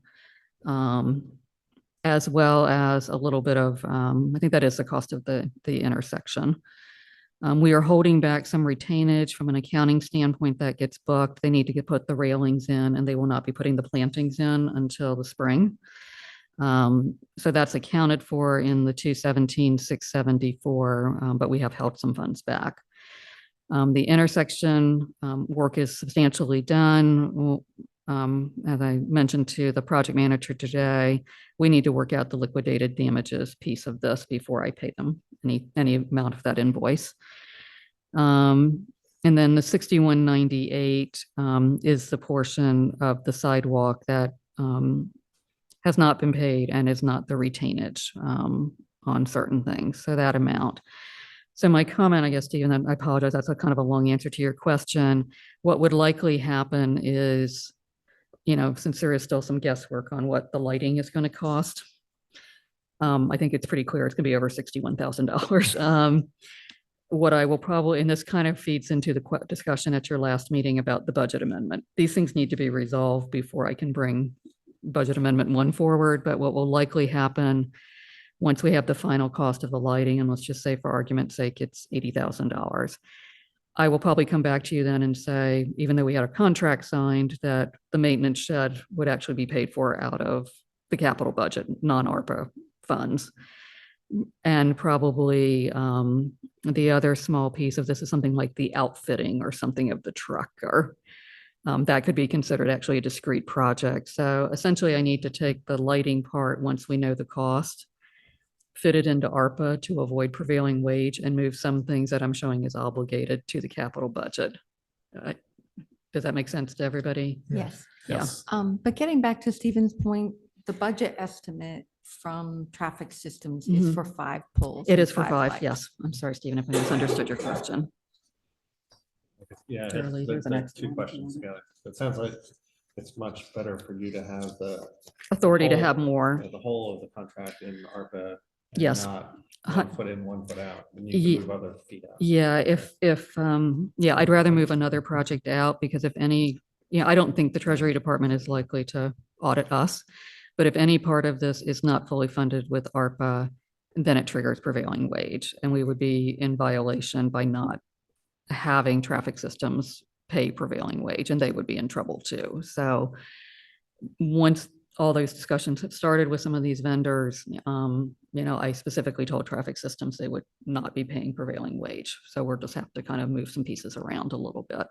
So do we have to have another vote before the first to approve all of this, or is this sufficient? This should be. It should be sufficient because you're giving us contract authority. Apropos of which, is there any more discussion on this? Okay. Probably everyone's thinking, hopefully not. There's a motion on the floor, right? So we need to There vote on is. it. Yes, there is. The motion Yep. is to authorize execution of a contract with Traffic Systems, Inc. in the amount not to exceed $80,000 for the Waverly Lighting Project. That was moved and seconded. So I'll call for the vote. All in favor? Aye. Aye. Very good. Unanimous, yes? Yes. Good. So I'll entertain a motion to adjourn. So Yes? moved. Good. That's your. Second. Thank you, Todd.